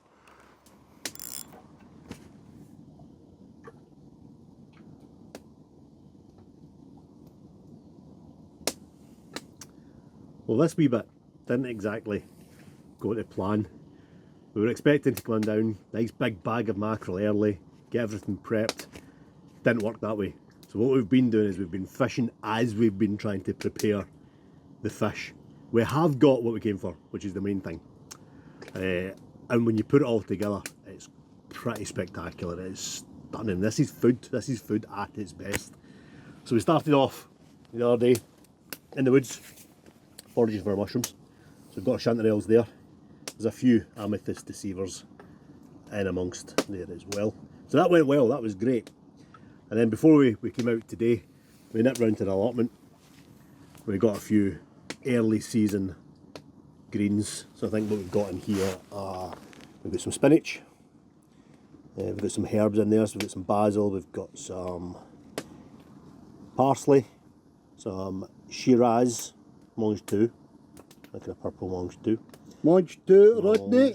We've got some radishes, some dill, and then we've got some nasturtium flowers, some calendula, some little pea flowers there as well. And we can make something pretty tasty with a lot of it. But we really needed one thing, and we ended up with two. We came for mackerel, we got them. We've got a few of them, or a couple of them, but they're crackers, absolutely stunning. So they're all prepped, as is Gordon's sea trout from earlier on this morning. And I think we're going to cook these ones up today. These are going home. Gordon's going to talk you through his secret smoking recipe, and this is all going to be smoked. So the mackerel's going to be smoked, the sea trout's going to be smoked. This here, however, that is the sashimi that I've been speaking about. It's been cured, it's been marinated, it's been skinned, and all we need to do is slice that up, and we'll add in a few sort of Asian sort of style, Japanese style ingredients, and that'll be a starter. So a sashimi, easy enough for me to say, a sashimi starter. And I think Japanese it's shiba sapapa. I don't know, we'll put it down underneath. Oh, aye. Aye. Sashimi mackerel. So yeah, sashimi mackerel. We'll get these smoked up, and we've got the mushrooms as well. So we'll get them fried up and have them on a bit of toast, and maybe make a patty out of one of these. We'll see how it goes. But let's get the shibi saba. The fish on. The sashimi. Right, I'm stuck.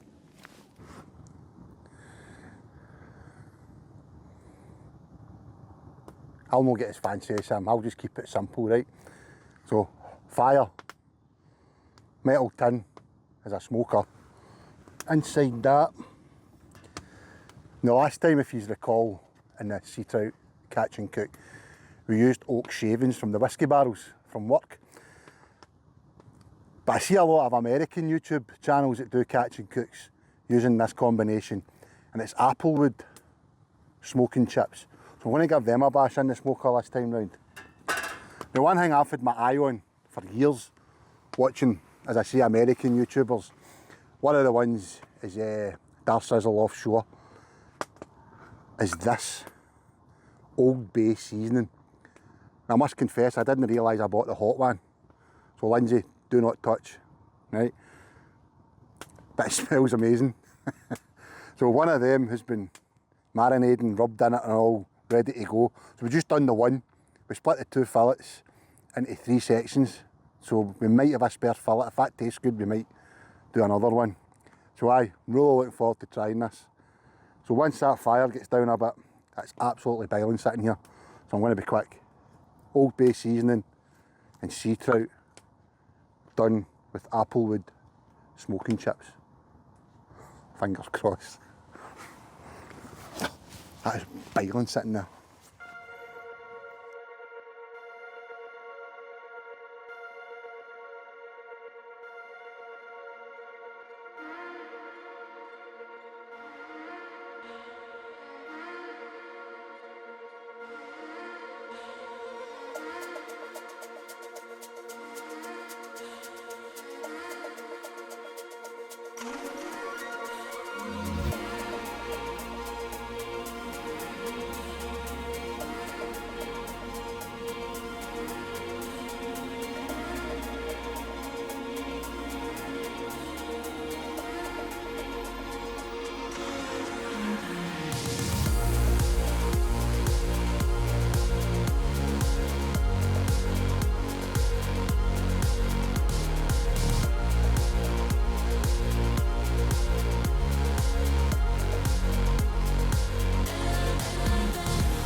Oh. Dish number 1. Starter.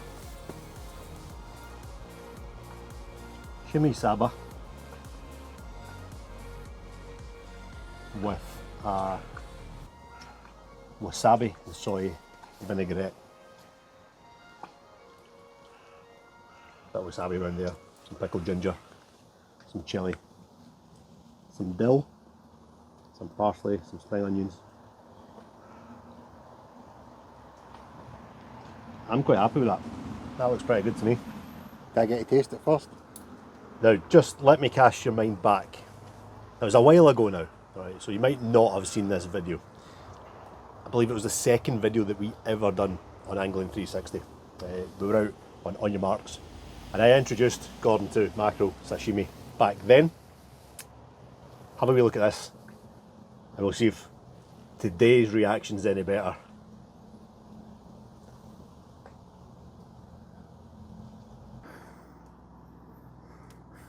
Look what he hands me. Bloody chopsticks. So the last time, I've got to admit, I wasn't a fan. It was just straight out the water, straight onto the boat. It met the knife and I tasted it and it wasn't that great. So we're going to go with a wee bit of pepper, a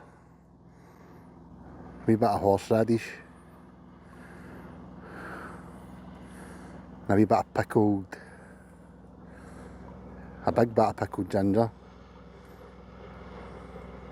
Don't want that much, so we'll move that out of the road.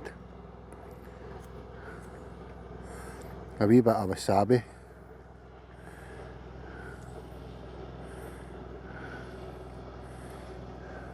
No pressure here. Trying to get it all in the one.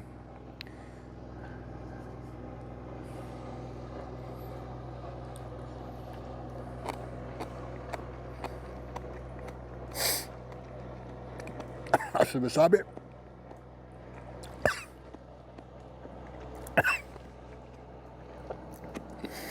Something was.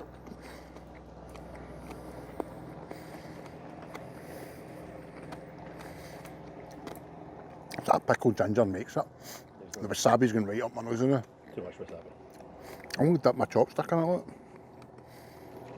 I've got to admit.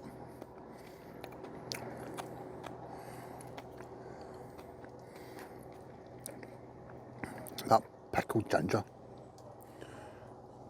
What's the grassy stuff? Dill. Dill.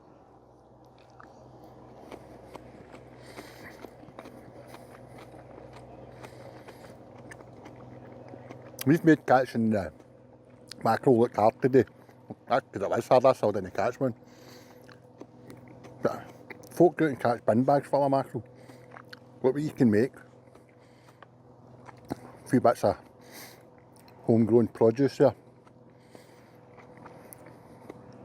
And if anyone didn't pick up on the only fools and horses joke, Monge 2, wasn't it? I never actually knew that's what that was until the day.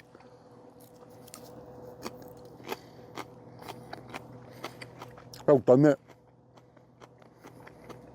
What about? Aye. I finally got it back. I'm just having a bit on its own.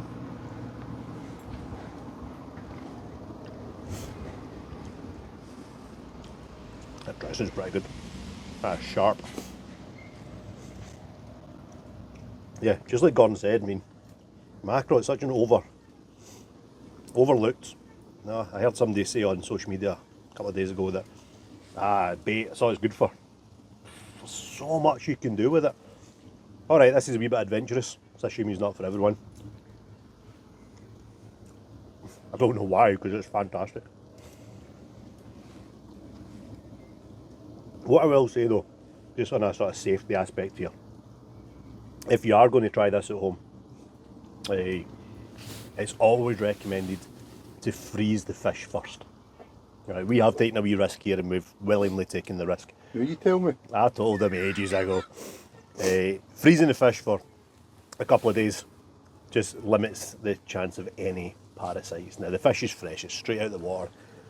The chances are quite slim, but you never know. So there is a risk. But yeah, freeze it first. Then go through the curing process, the salt, the vinegar. You can cure it for a bit longer than we did if you really want to, but when it's as fresh as this, you don't want to cure it for too long.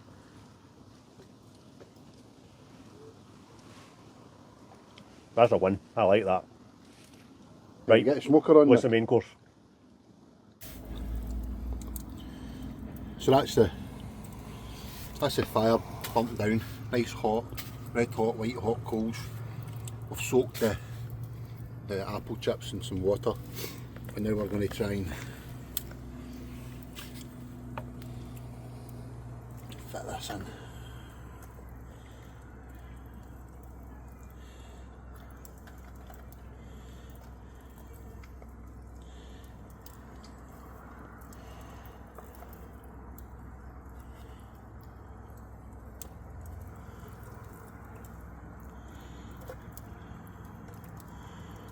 Do you want more mackerel in? We'll probably do the trout first and then we'll do the mackerel afterwards. Because I think the mackerel will take a little bit shorter time.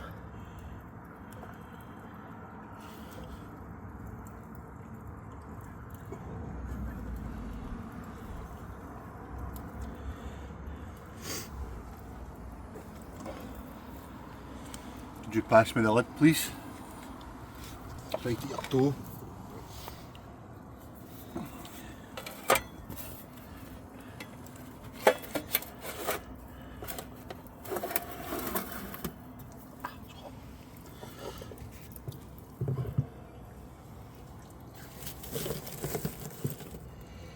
Right, now what we're going to do this time is time it. 10 to 4. 4 o'clock, I think that we're ready. You think? 10 minutes? 10 minutes. Okay. Fingers crossed. Fingers crossed. Right, so that's just over 10 minutes. See how we're looking. Oh, it's hot, hot, hot.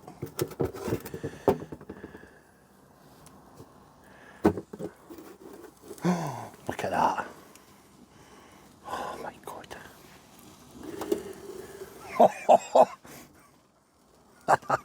Would you say that's ready? Looks pretty good, doesn't it? It looks absolutely fan-babby-dozy. Oh my God, keep that smoking. You happy with that? Yep, looks good. Right, where are we putting it? Apart from the obvious. Leave it there just now. Right, then we should put more wood on. Right. So we just pop some more wood on there so we can get the mackerel and the toast done. So I'm going to try and get this fish out without destroying it. That's the Old Bay seasoning one. Oh. A bit fell off that. Don't worry, I'll get that.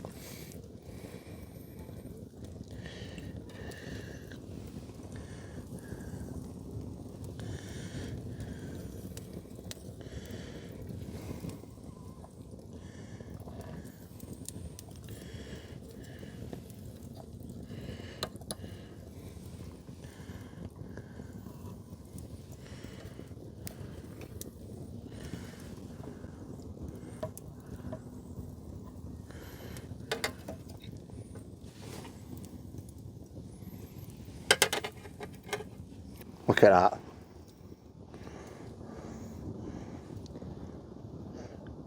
Flaking apart.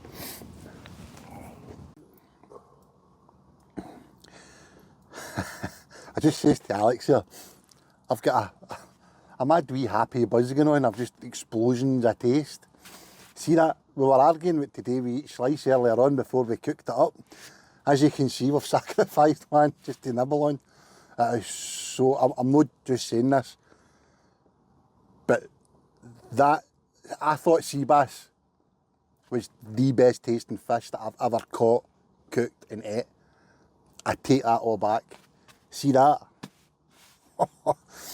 Tell you, even Gordon Ramsay would cream himself here having a bit of that. I'm not joking, honestly. Look at just how it just flaking off, look. The smokiness on the outside, and honestly, Yeah, no idea how good that is. Anyway, the mackerel's going in now. As Alex says there, if you're going to catch 2 mackerel to do it, but we had planned, then Alex caught the correct 2 fish. So look at that. The fish lid isn't too burning hot. Slide that over. You reckon maybe 7 minutes this time? Let's stick with 10. Stick with a 10. Right, so that's 18 minutes past.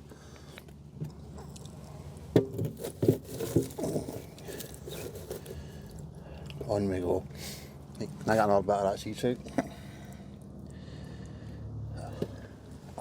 So good. And we'll do a wee fade here, but if you keep filming, Alex.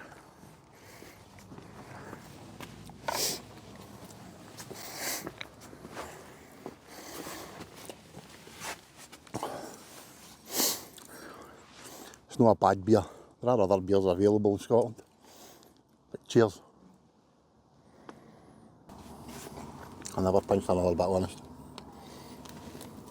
So that's 10 minutes the mackerel's been on for.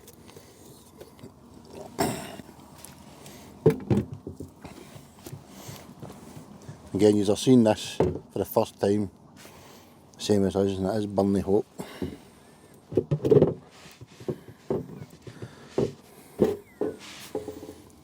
Oh, gosh, smoke. Oh my God, smell that.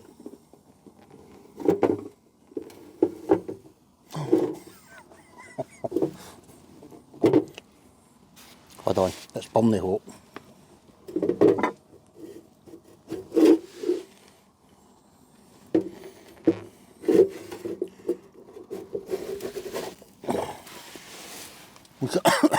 Jesus.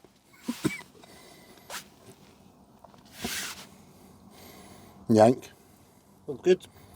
That'll be smokier. A lot smokier, isn't it? Get them out and rest.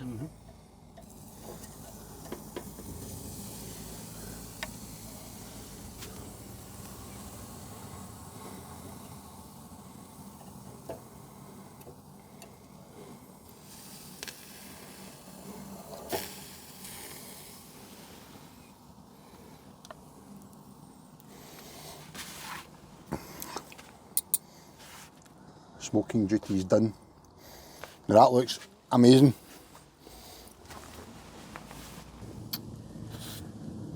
So, that's smoked fish. Well done, Gordon. That is fantastic, timed perfectly, and it looks and tastes great. But what to do with it? That's the sort of the next step. I'm going to make a patty. I think we'll make a trout patty and a mackerel patty, and then we'll have some creamy mushrooms and a bit of toast, and we can sort of just mix and match between the patties and the creamy mushrooms. Bit of horseradish, maybe a wee bit of mustard in there somewhere, some garlic, some onions, something along those lines. So I think we'll do trout patty with horseradish, mackerel patty, but maybe with some chilli or something like that, so they're slightly different.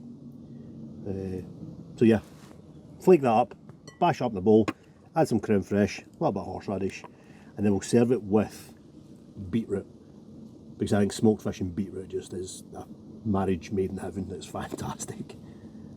So hi, let's see how this goes.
There we go. That is as simple as food comes. Patties are great. Mash up some fish, bit of creme fraiche, bit of flavourings in any way you want. This is horseradish and lemon with a bit of dill. This one's a little bit of mustard and chilli. This is mackerel. This is trout. Not tasted them yet. I'm sure they'll be pretty good though. So that leads us on to, we need to get some toast on the go. Gordon's put some wood on the fire. A lot of wood on the fire. Get some toast on there and we'll get the mushrooms on the go. And then we'll serve it all up together. Bit of mushrooms, bit of patty. We've got Gordon's Old Bay smoked trout there as well. We'll just flake that up and serve it with a bit of pickled beetroot. Maybe a little bit of pickled red cabbage. Whatever else we've got kicking about.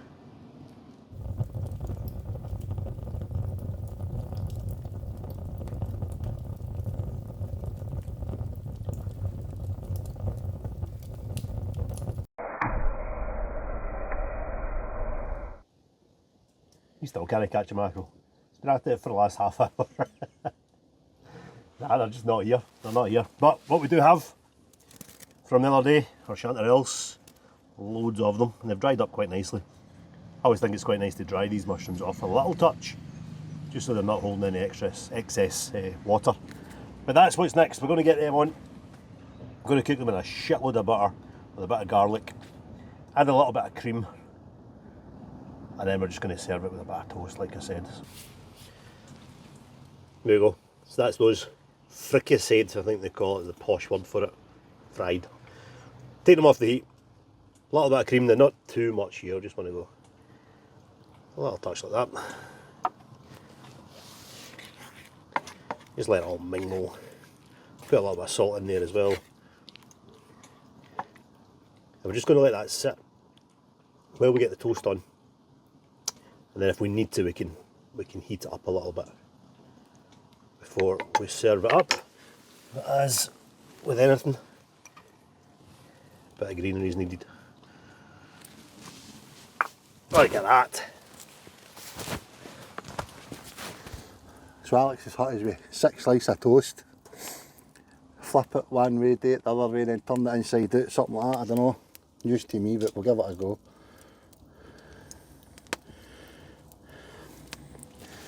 I can see this ending in disaster. I tried to catch some mackerel, I just can't catch them. Don't know what's going on. But I'm looking forward to this main course. And then aiming time for the old football. Couple of beers. This is a guessing game, isn't it? There you go, that toast is looking pretty spot on over an open fire. Perfectly cooked. Mushrooms are done. They go in here without spilling them all over the place.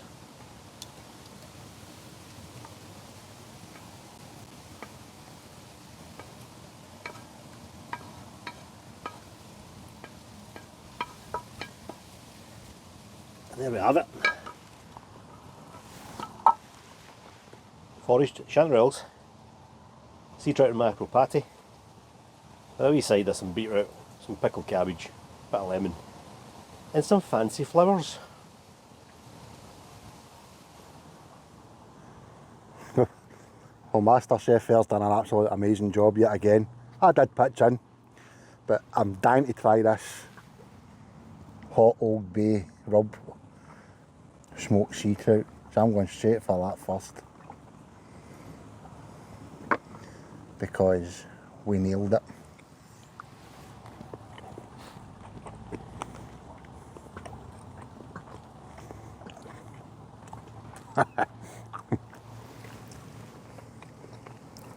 Oh aye. The old Yanks know what they're talking about. But we couldn't have picked a more uncomfortable place to do this. Oh, it's just kicked us here. Alex's chanterelles on toast.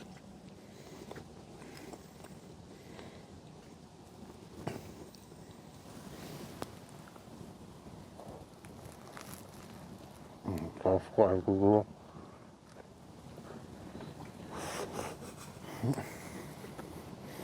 Bulk lip doesn't help.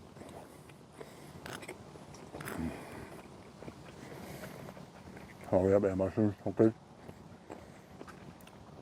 I was going to say I'll put subtitles up, but they don't understand us either. What else have I to try? Look at that patty. What one's what? That's the trout. Right, I know about the trout.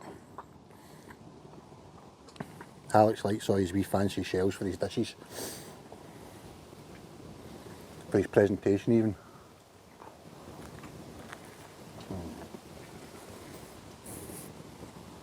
My lip bleeding. Aye.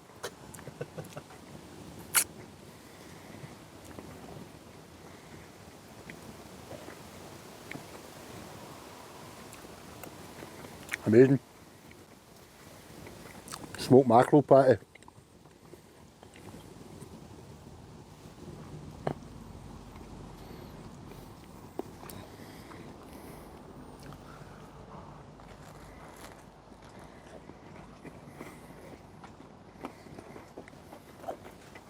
I'm going to put the cameras in so I can get tore in. Yeah, definitely something to consider next time. Ease of access to the food. I love these mushrooms. Simple. Fried up, bit of butter, bit of cream. Good bit of bread.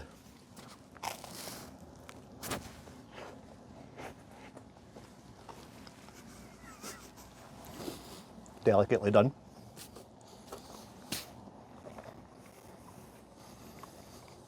Try the Old Bay. Oh, aye. I'll try a bit of that. Get into a bit of that. Make sure you get a good bit with the seasoning on it.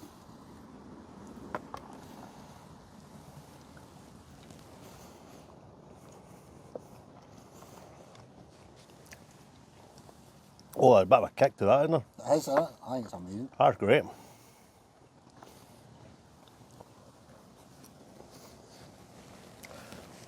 I love this.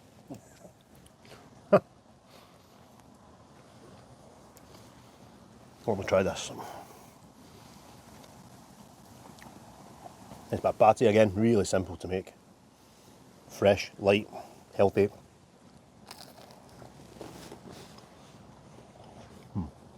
Tasty.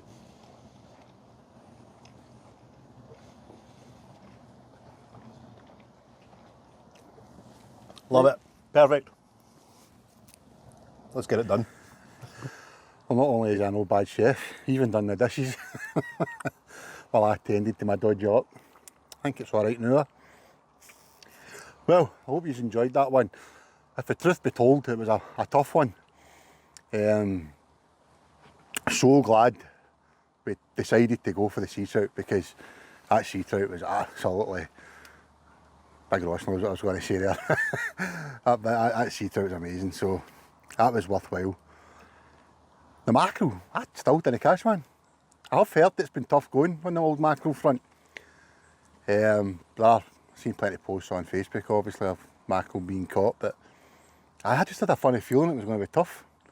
Feathers, slurs, just nothing worked. Alex got a couple of crackers which helped out with the plans for today. So we got what we needed at the end of the day. We didn't get a big bucket or a big bin bag full of mackerel, but we needed 2 and 4 fillets. 4 fillets. We got 4 fillets, so we took what we needed. That's all we need to do. We took whatever mushrooms we needed, and we took what we needed for Alex's allotment, and it's all came together, and we've had a lovely meal. And now we're going to go home, get the clogs out, get the beers, and please just don't let anyone get to the final. See you in the next one.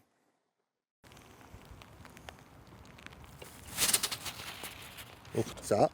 That'll be a ballon, Russ. That's a big ballon. Jesus Christ. Oh, it stunned me in something. Oh no. That looked like a nice one. I can get it out. Nah, I don't know what it's done me in there.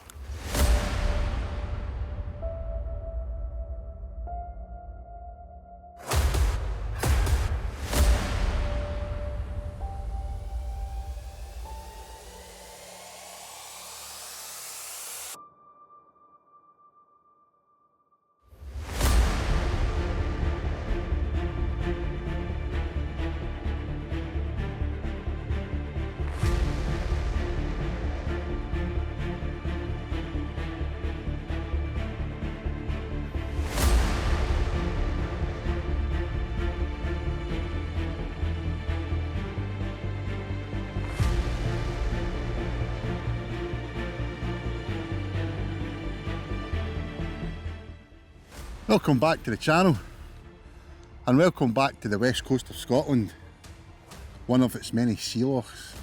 I love this place, absolutely love it. I've got a love-hate relationship with this trip, haven't I? He knows what I'm talking about. Aye. I love the fishing, I love my Wrasse fishing. We certainly do not do enough of it, but we're hoping the sib will Yeah. put us onto better marks, bigger Wrasse, get us out into open water and such like that, but all that in good time.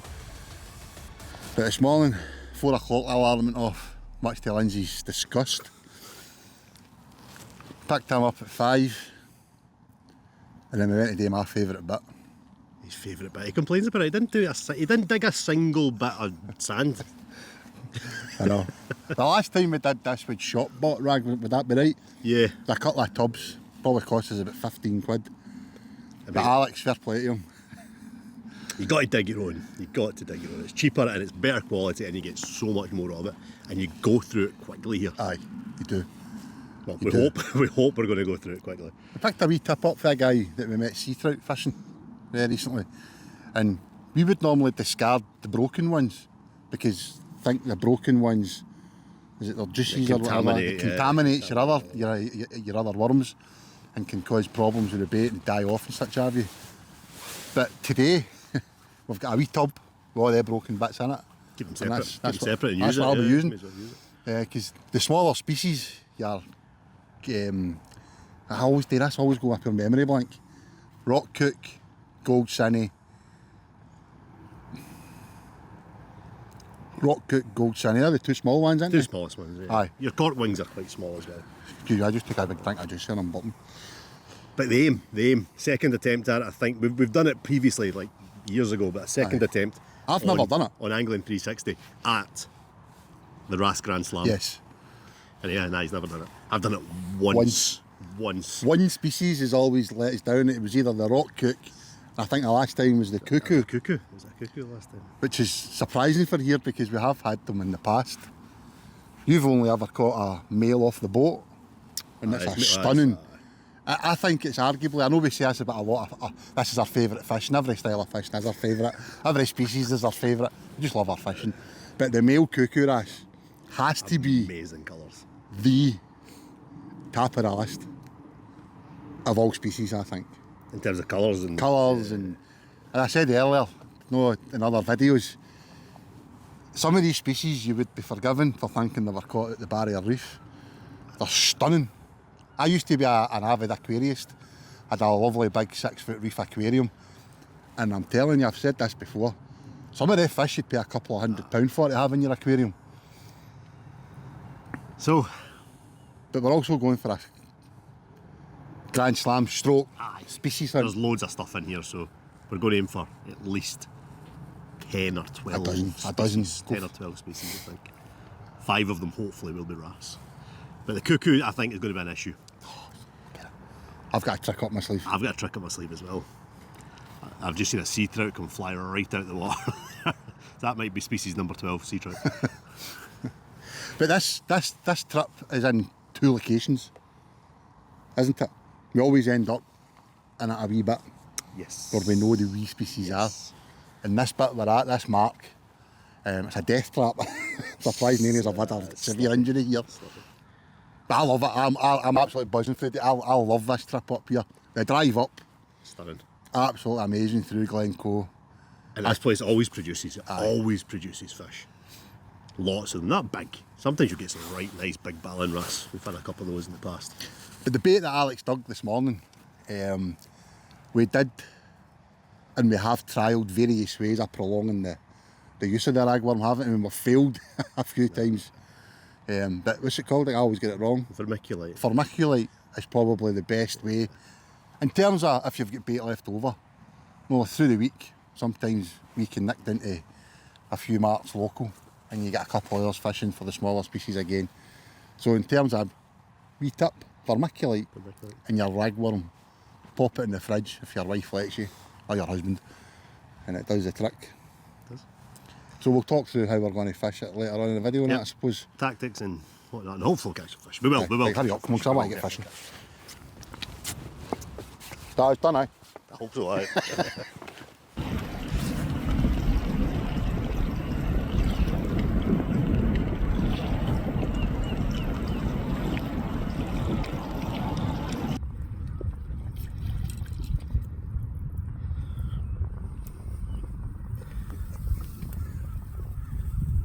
That's the first one. We'll get him safe and then we'll get a closer look at him.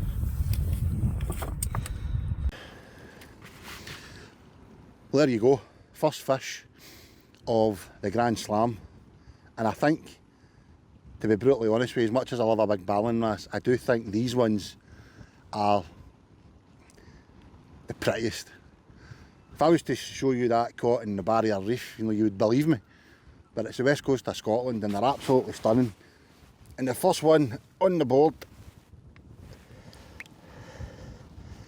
if I can get them, use this bucket just to help revive them, because they're getting hauled up for 20-30 feet.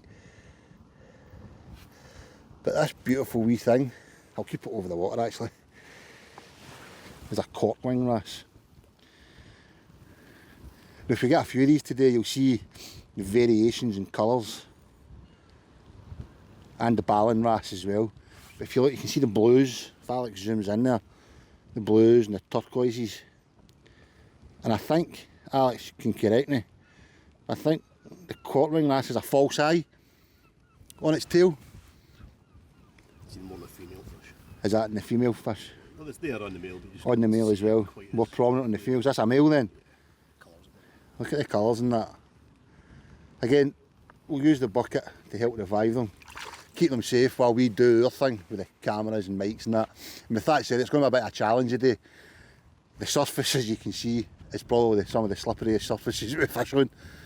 And I'm a bit clumsy, as you know, so good chance one of these will go up in their arse and favourite's me. So he's looking quite well in there. We're going to get a photograph. So that's species number 1 of 5, the cork wing wrasse. Well, as Alex has sometimes said, if you've watched these videos in order, then you've watched the tench fishing and the carp fishing videos. Now, I've always maintained that this species of wrasse is very much similar to the fight of that of a tench or a carp. As soon as you hook them, they use their big fins and they just head for the safety of the rocks and the kelp. This is only a small one. I says to Alex, will we get this one on camera or will we wait for a bigger one? He says, no, it might be the only one we get. So with that said, species number 2 of the Grand Slam is a little ballan wrasse.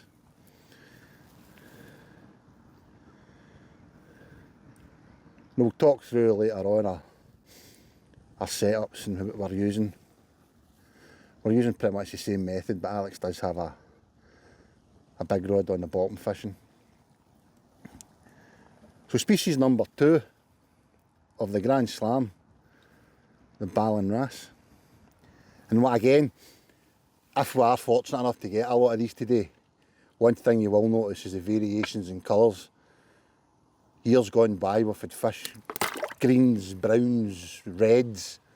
Alex had a really nice one, throw a picture up, a really nice one. It was a really tough day to get a photograph. The cameras were all soaking with the rain and that, but it was a stunning, stunning ballan wrasse. And we reckon maybe £3 mark, but there are some big ballans here, and it would be nice to catch one today. But that's 2 of 5, and I've caught them. So what's happened here is Alex didn't get his mic on in time, but he got a screamer of a bite. Could have been a big ballan, could have been a pollock. He's trying to let it come out, but I think it's done him.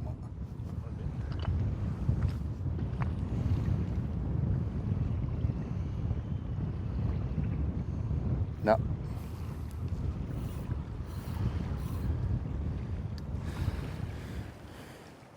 I'll go back to my float fishing.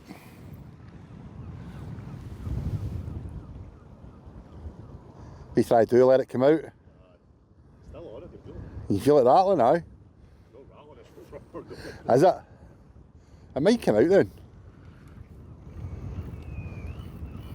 But it goes, I think. This is the issues with this mark. Losing gear is inevitable. Floats away now as well. The other issue with this mark is the fact that it is extremely slidey. Has he got it? I've done him as well.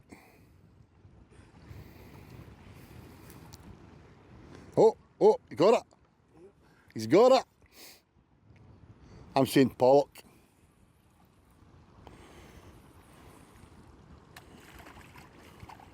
Is that a ballan? What's a nicer one?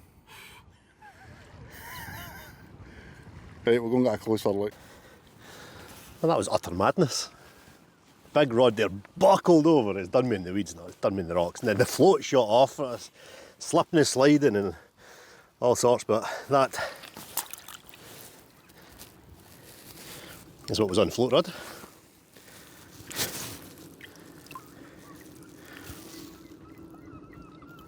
Slightly bigger, but still very small for a ballan. Another female fish. But I'm off the mark, and that's all that matters. So that poses the next question. Is it a joint effort or are we doing it? It's competition. Oh, it's competition. It's always a competition. Right. It's competition first, and then a joint effort if I lose. Right, get a photograph of Yeah. the species. Go on then.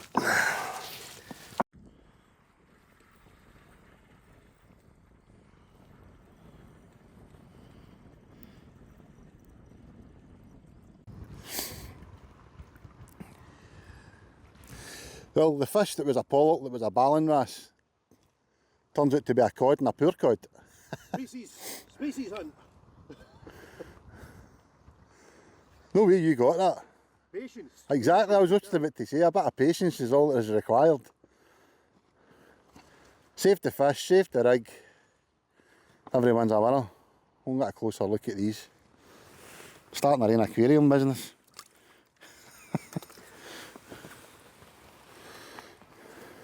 Good night, back. I'm not going to lie, I think I was a wee bit lucky there. Just set the bail off, set the rod down, dealt with the wrasse, and it came free. And it wasn't what we were expecting. I was expecting a big pollock on the end there. We got a little codlin. Very little codlin. But hey, they're all welcome. And then these little guys are just a bit of a pain in the neck. That's actually quite a nice one. A poor cod. A lot of people just think they're small cods. Or, yeah, but they're not. They're completely different, separate species. Are they, eh? Poor cod. Ah, yeah. They're not related to cod. Well, they're related, but they're not cod. They're poor cod. So, it is a wrasse Grand Slam, and we're after the 5 species of wrasse, but there's a lot more species out there. So we're aiming for 10, maybe 12 overall species. That would be a good session here. We were talking about it earlier on. I think our best here is, I think it's either 10 or 11. And I'll try and remember what they are. We'll flick up a few photos. You know, Gordon likes to stick a photo up. But that's us on 4. 2 wrasse, 2 types of cod, and a pollock. 5 actually, we got the pollock. Gordon got the pollock earlier on. When they get another pollock, they get a photograph of it so we can put that little slideshow up of all the species. But yes, we've only been here 45 minutes, an hour maybe, and there's plenty of fish. Alex done in the kelp again. On both rods. On both rods again.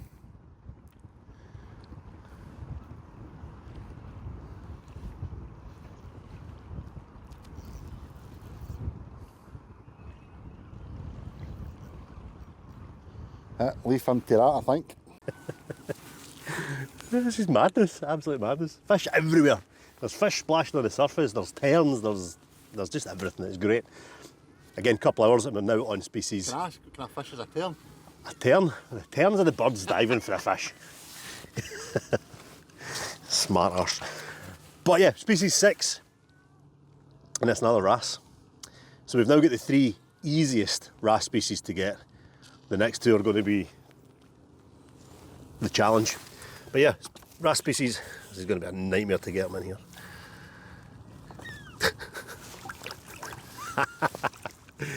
Wrasse species number 3, probably the least spectacular of them all, but still just as valuable for our little adventure. Gold Cinny. That's about as big as they get. Well, they get a wee bit bigger than that, but that's really it. But yeah, 6 species in total, 3 of them wrasse. It's looking good.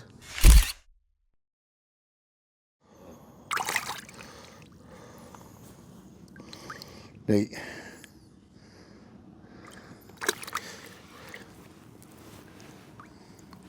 Ballan Wrasse.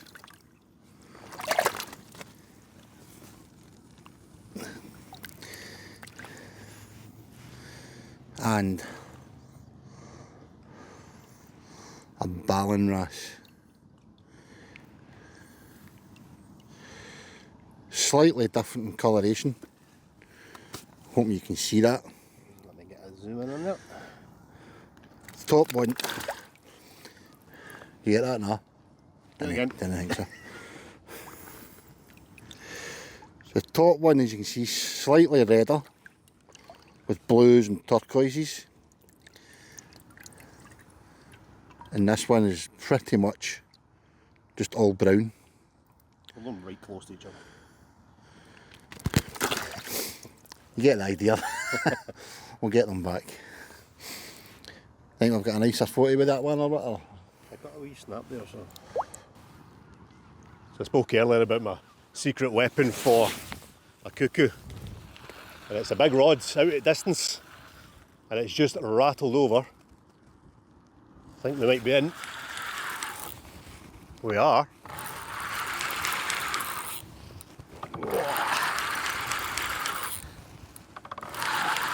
It's in deep, deep water and it's rough ground, so let's see if we can get it over this. Nothing gentle about this.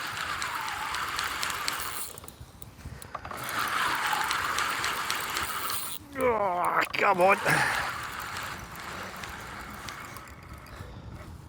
Ha.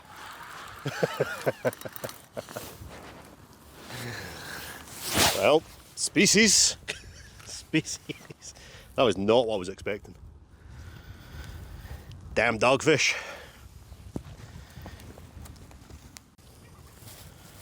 There you go. They're never far away, are they? Good eating as well. I think we'll pop them back though. Species number 7, I think it is. 7, yep. Number 7. I wasn't expecting that. That is my secret weapon, cuckoo rod. Fished out over kind of cleanish grounds, kind of broken ground. Cuckoos sometimes like that. They're not always in amongst the kelp and the rocks, so obviously it's decent ground for doggies as well.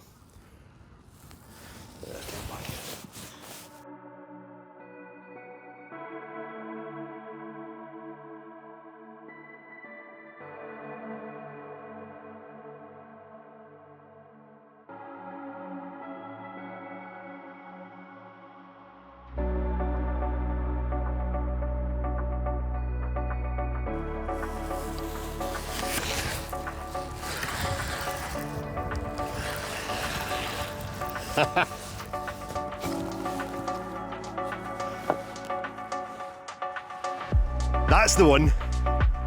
That's the one we're looking for.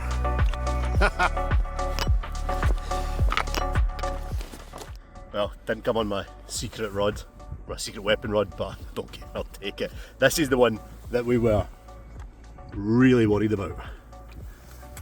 This is the one that let us down last time. That is a female cuckoo wrasse. And that's wrasse species number 4. This is probably, maybe joint toughest of the species to get. The rock cook being another one that's quite difficult. But we're flying, absolutely flying. That's 4 of the 5. Rock cook to go. But we've got loads of time, so I think we'll just keep fishing. Just catch whatever we can. Is that overall species number 8? Number 8. Beautiful. Got a wee bit excited there.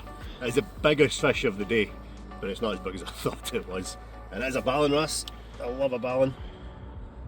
I like a big Ballan. That is getting there. It's not huge.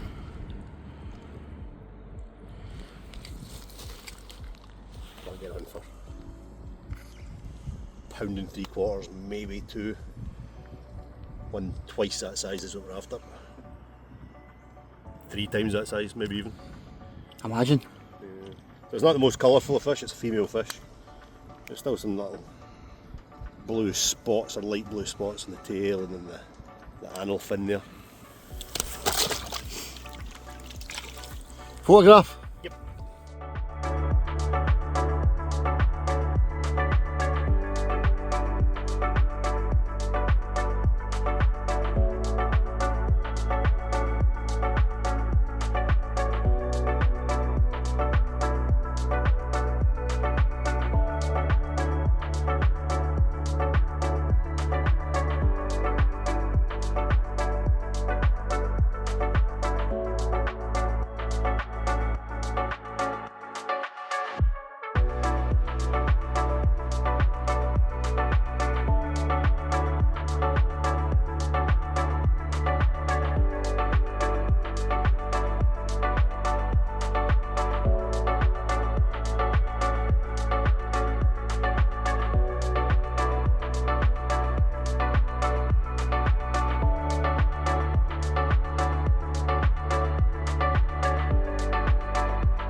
Well, I did say the big rod was still out and that was a chance of a little thornback ray, and we got one.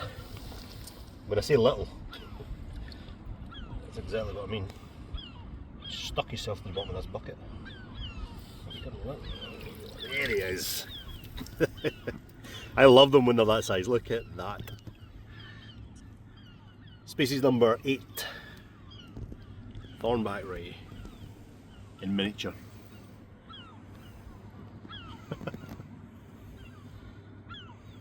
We've had some nice rays from here, not from this mark, but from this bit of water. Had up with double figures. Quite comfy here. Never getting back up, Mike. So, I was 3 wrasse to the good. I had a couple of cuckoos, a couple of ballons, and a couple of gold tinnies. I'd yet to get a cork wing. Gordon was picking a few up on smaller hooks, so that's what I did. Changed my hook. First fish is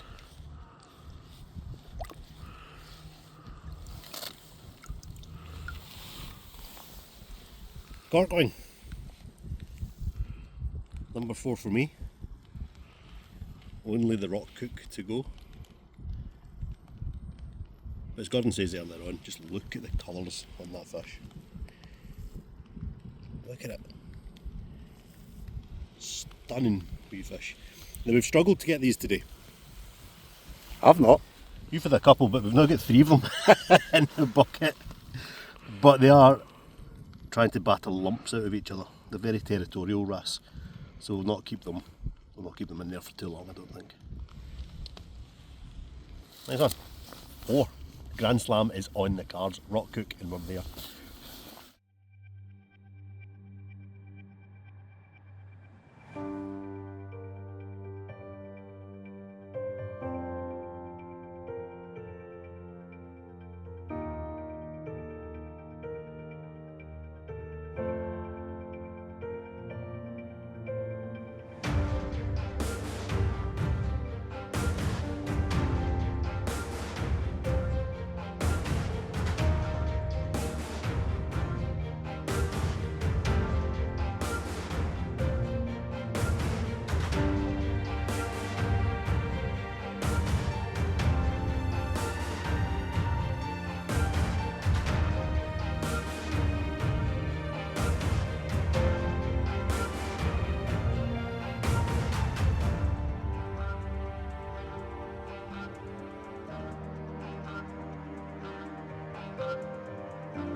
That's made my day, that. See, just the fact that we're not sure if I've caught one of these before. This could be a new species. So I'm going to act like it is, but I don't know, something's telling me I've caught one before. Now, the good thing with catching so many females today is that Wrasse, I mean look at that. Honestly, see that in an aquarium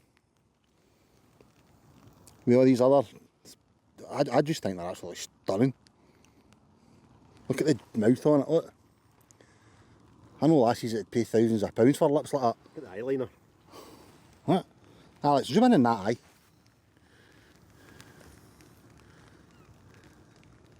Absolutely stunning. Now, as Alex has quite rightly reminded me, with so many females being caught, the chances of a big male all horned up kicking about, it's pretty good. Now, I've fished with Alex, as you know, for about 6 years, and in that time of all the last fishing we've done, we've only ever had one male.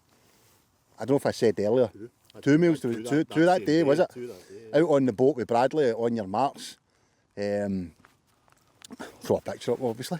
But it was a stunning fish. They are stunning fish.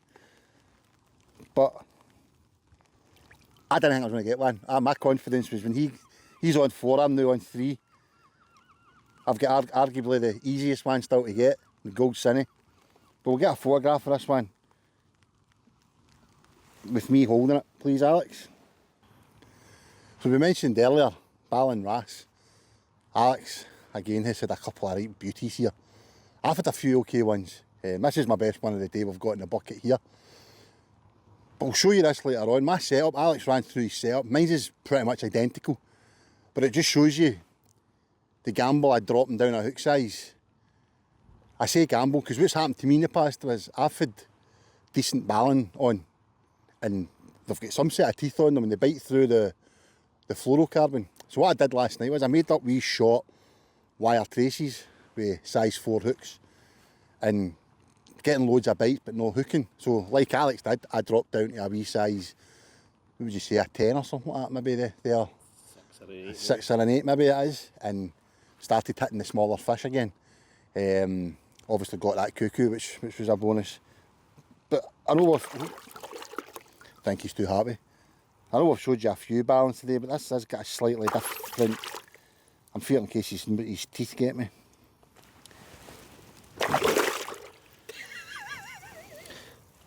See, this bucket's a good idea.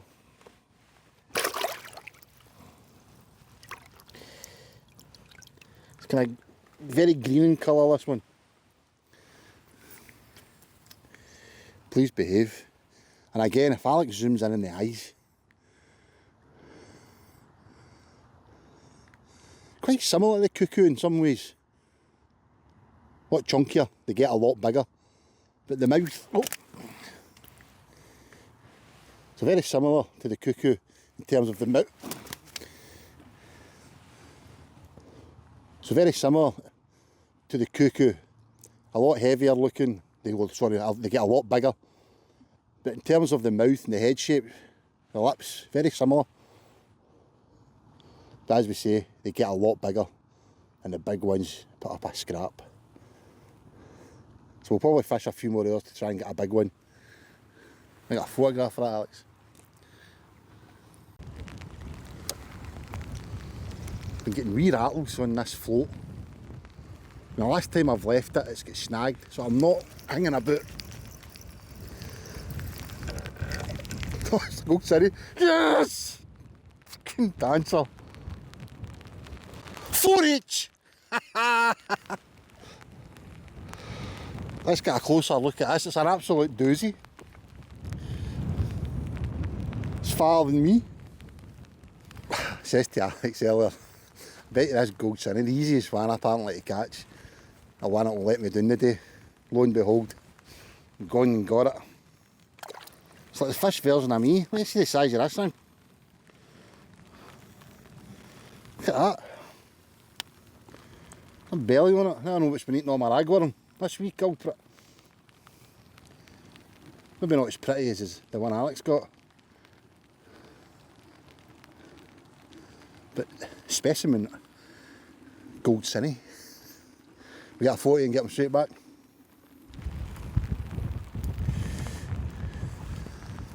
So the forecast was 5 mile an hour winds, look. For a common thing the past, I would say few months, forecasts have been well out. Torrential rain, it's sun split in the sky. 5 mile an hour wind, this is more like 20. But I mentioned earlier about losing some big ballons in the wee contraption that I made up. It's a good time of an all-round angler. You've always got bits of tackle from other kind of disciplines of fishing that you can call upon. So this is actually wire trace for pike fishing. That's it there.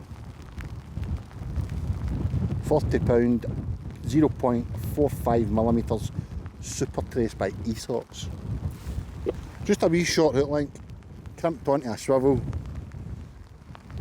Now, any of you watch fishing on YouTube, you probably follow the Fish Locker. And I was watching him wrasse fishing last night, and one of the tips he got, and I've tried it today, is 4 wee beads just above the hook.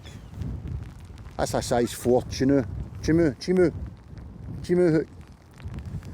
So now that I've got 4 of the required species, I'm going to go for a bigger wrasse, so a bigger rag, bigger hook, and these beads should stop it swallowing the hook.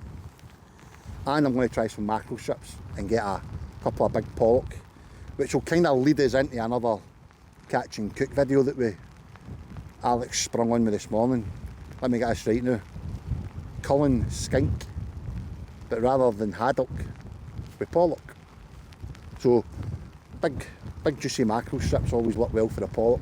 We did get one straight off the bat this morning with a rag, so fishing the bigger rag, bigger hook, stronger setup. Could also pick up a pollock also.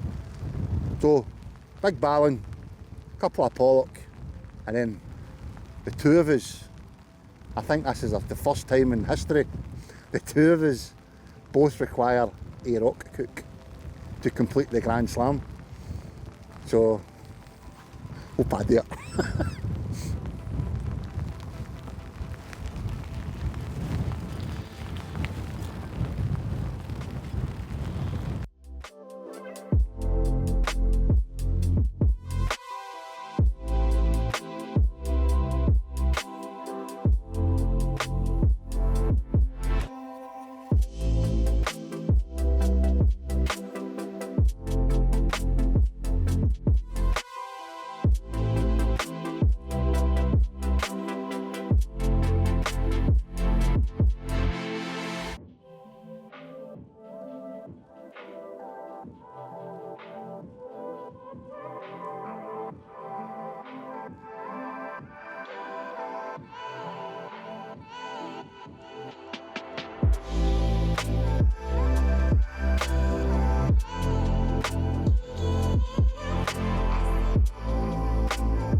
This is getting wild.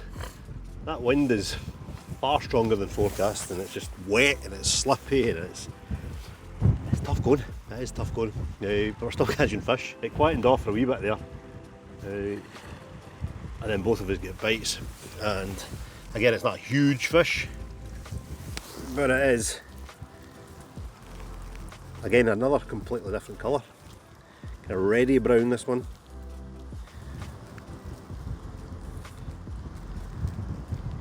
One of the better ones of today.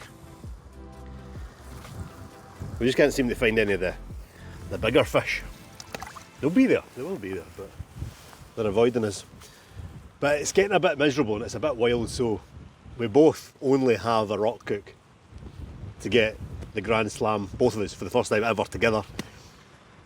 So I think we maybe give us another 20 minutes, see if we can pick up some bigger ballons. If not, pack up, get a drop shot gear, and head over to the slipway over there somewhere.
That went pretty well, didn't it? Plenty fish, plenty of wrasse, 4 species of the 5, and we got the cuckoo more importantly. The cuckoo is usually the one that trips us up. Well, I say that, it's not usually the one that trips us up. Usually the one that trips us up is a rock cook, and that's the only one we've got left to catch today. Last time we attempted this Wrasse Grand Slam, it was the cuckoo that we didn't get, and we got millions of rock cook. Unbelievably, we got about 12 in about 30 minutes. It's going to be the other way around today, isn't it? It's going to be the rock cook that trips us up. But we're at the mark, little slipway, and we're just going to drop shot gear. Nice little light rods, little lightweight, a tiny size 16 hook. These rock hooks have got tiny little mouths. They're known as smallmouth wrasse. And that's it, all we need is a rock hook each, and we've both got the Wrasse Grand Slam. Gordon's got his drop shot rod with him, and I think he's more excited about this than he was the rest of the day. So let's go on with it and see if we can get number 5. I'm annoying you yet. Aye, take forever.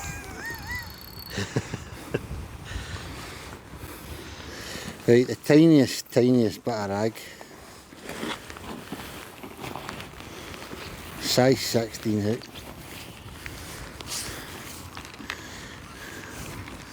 Who gets the first rock cook? This is getting serious now. Right, on 3. Not 1, 2, 3, go, just 1, 2, 3. Somebody's Right. getting competitive. Right, 3, 2, 1, go. Come on.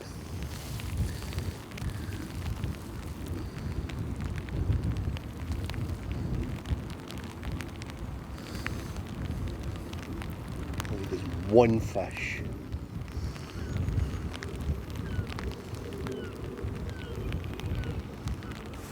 Oh, You got a bite? aye. Oh no, it's a moving my rack, no it's no. Come on.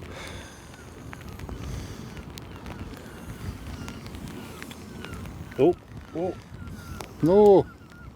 oh, hey.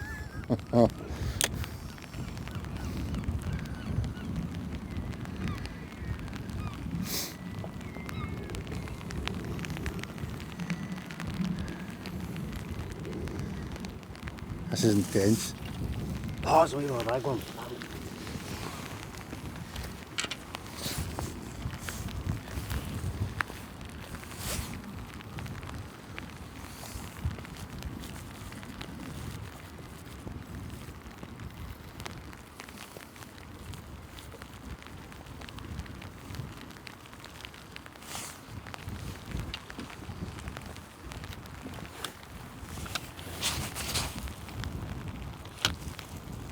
Do you know all I can think about right now?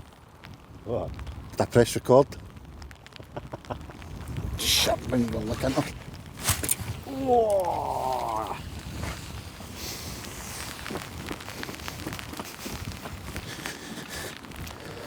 I did.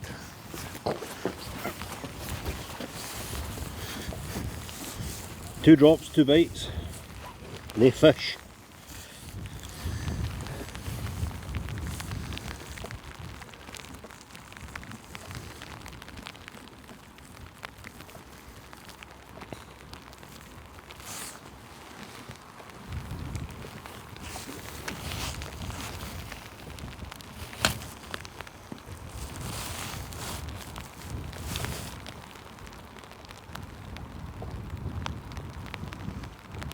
So we're on 9 species.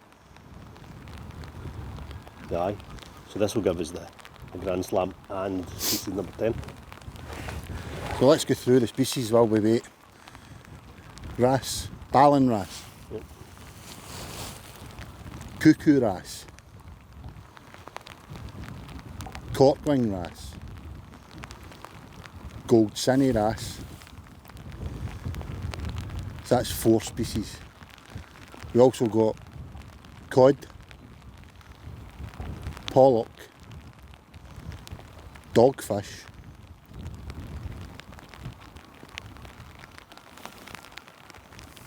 I knew there was no way he was remembering all those. thornback ray, Yep.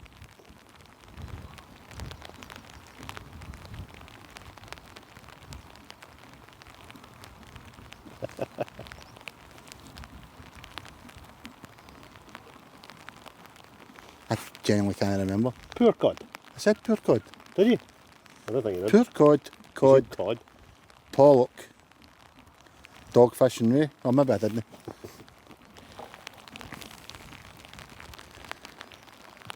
So what can we expect to get here other than rock cook? Loads of wee stuff. We've had, what have we had before? We've had gold Sea sinnies, scorpions, gold We've had tinnies, codling. codlings, we've codling, had ballan, balance, pollock. You'd expect there to be sea scorpion. gobies and whatnot. What is it not, Alex? Scorpion fish. It is not a scorpion fish. It's a sea That Rex scorpion. has nothing.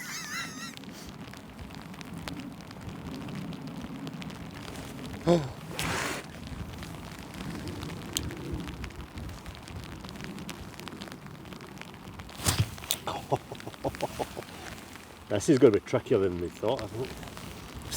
It's that wind.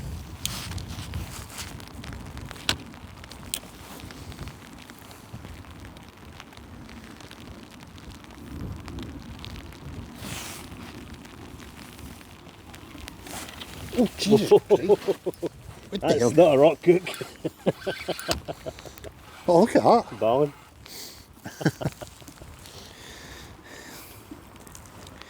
We've had some of those.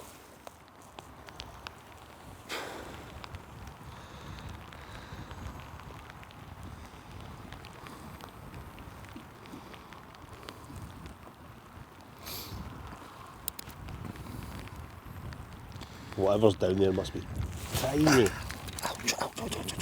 Size 16 hook and it can't get it in its mouth. Please don't damage my rig. Just be like the thing. Hook a rock cooking your hook link fails. The Ballan wrasse damaged this knot.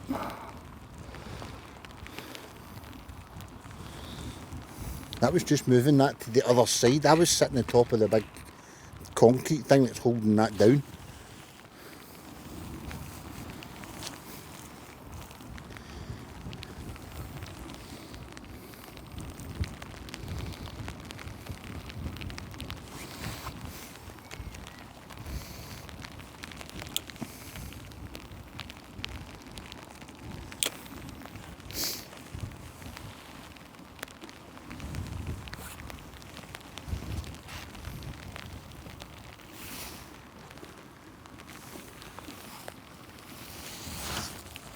A wee bit further out, a wee bit deeper water.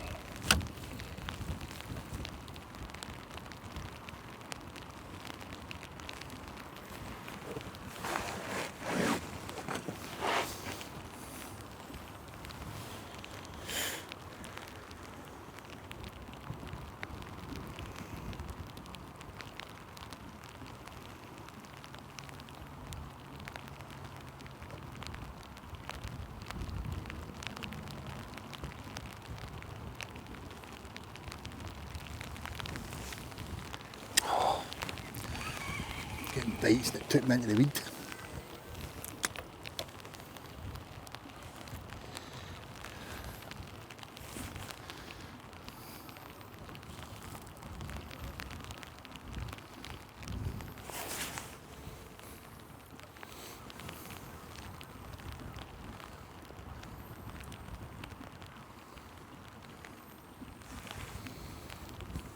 You could literally come down here with one ragworm, couldn't you?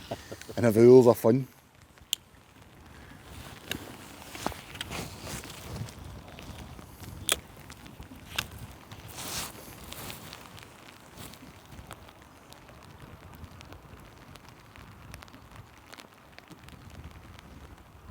I'm literally using my perch setup. The only difference is the size of the hook.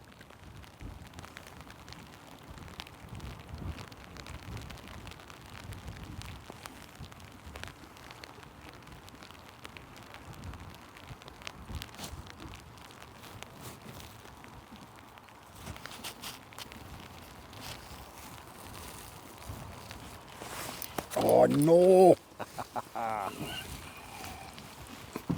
Yes! Oh, he's in! Yes! Oh, no way, he's First got it. fish! Grand slam. It's not a wee one, but I'll take it. Hey, let's get a wee close up. Get him in the bucket.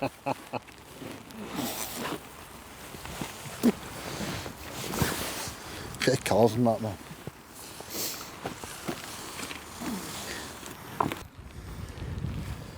That was easy. What is not going to be easy is getting out of this bucket, however. There we go. Wrasse species number 5. Look at the colours on that. Rock cook. Male rock cook.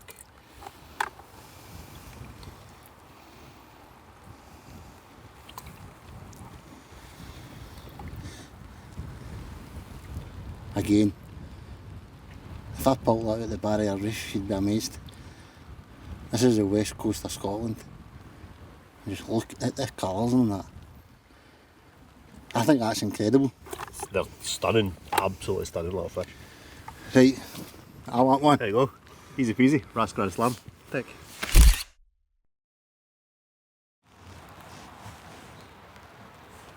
I can guarantee you, if you turn that camera off and I drop this down, I'll catch one. Bites have dried up.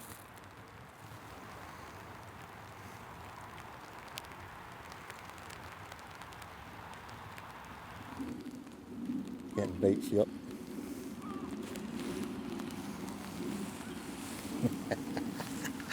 Yes!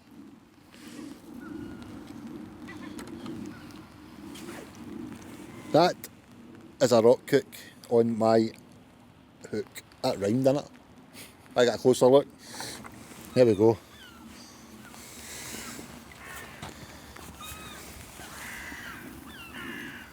The rock cook completes my first ever Grand Slam.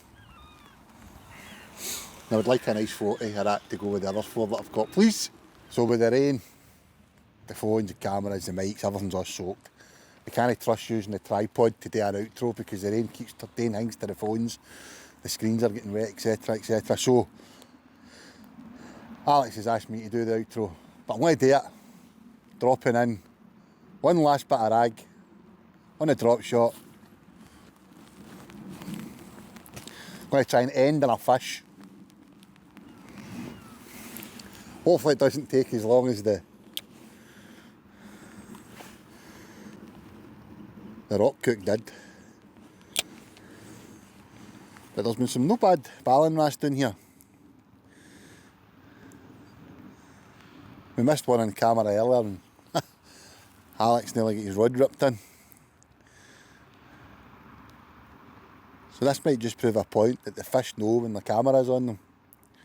But we hope you've enjoyed this video. I know it's something slightly different to what we normally do. The Grand Slam, and we've only ever done it once before and we failed. Done it before, Alex has done it before. But to get it done on camera for my first time, I'm well chuffed. Stunning, stunning fish. Good, simple, fun fishing. It's brilliant. And I'm leaving getting a bite now.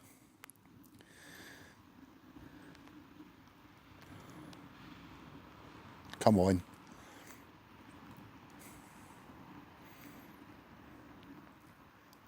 Seen what we think was a conger eel swimming by as well. So Alex is giving it the old, let's get in and do a conger session. But just give us a fish to finish, please. How long are you giving me, Alex? 15 seconds. He's telling me 15 seconds. Oh, bites. Bites. Bites, good.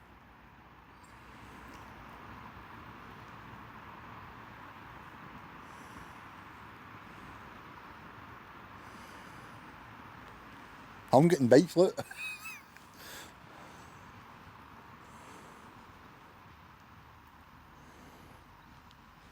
No, not to be. Well, anyway, thanks for watching. If you enjoyed the video, hit the like button, make a wee comment down below, subscribe if you haven't already done so, share, all that kind of jargon. See you in the next one. As soon as she hits stop, I'm going to get a fish.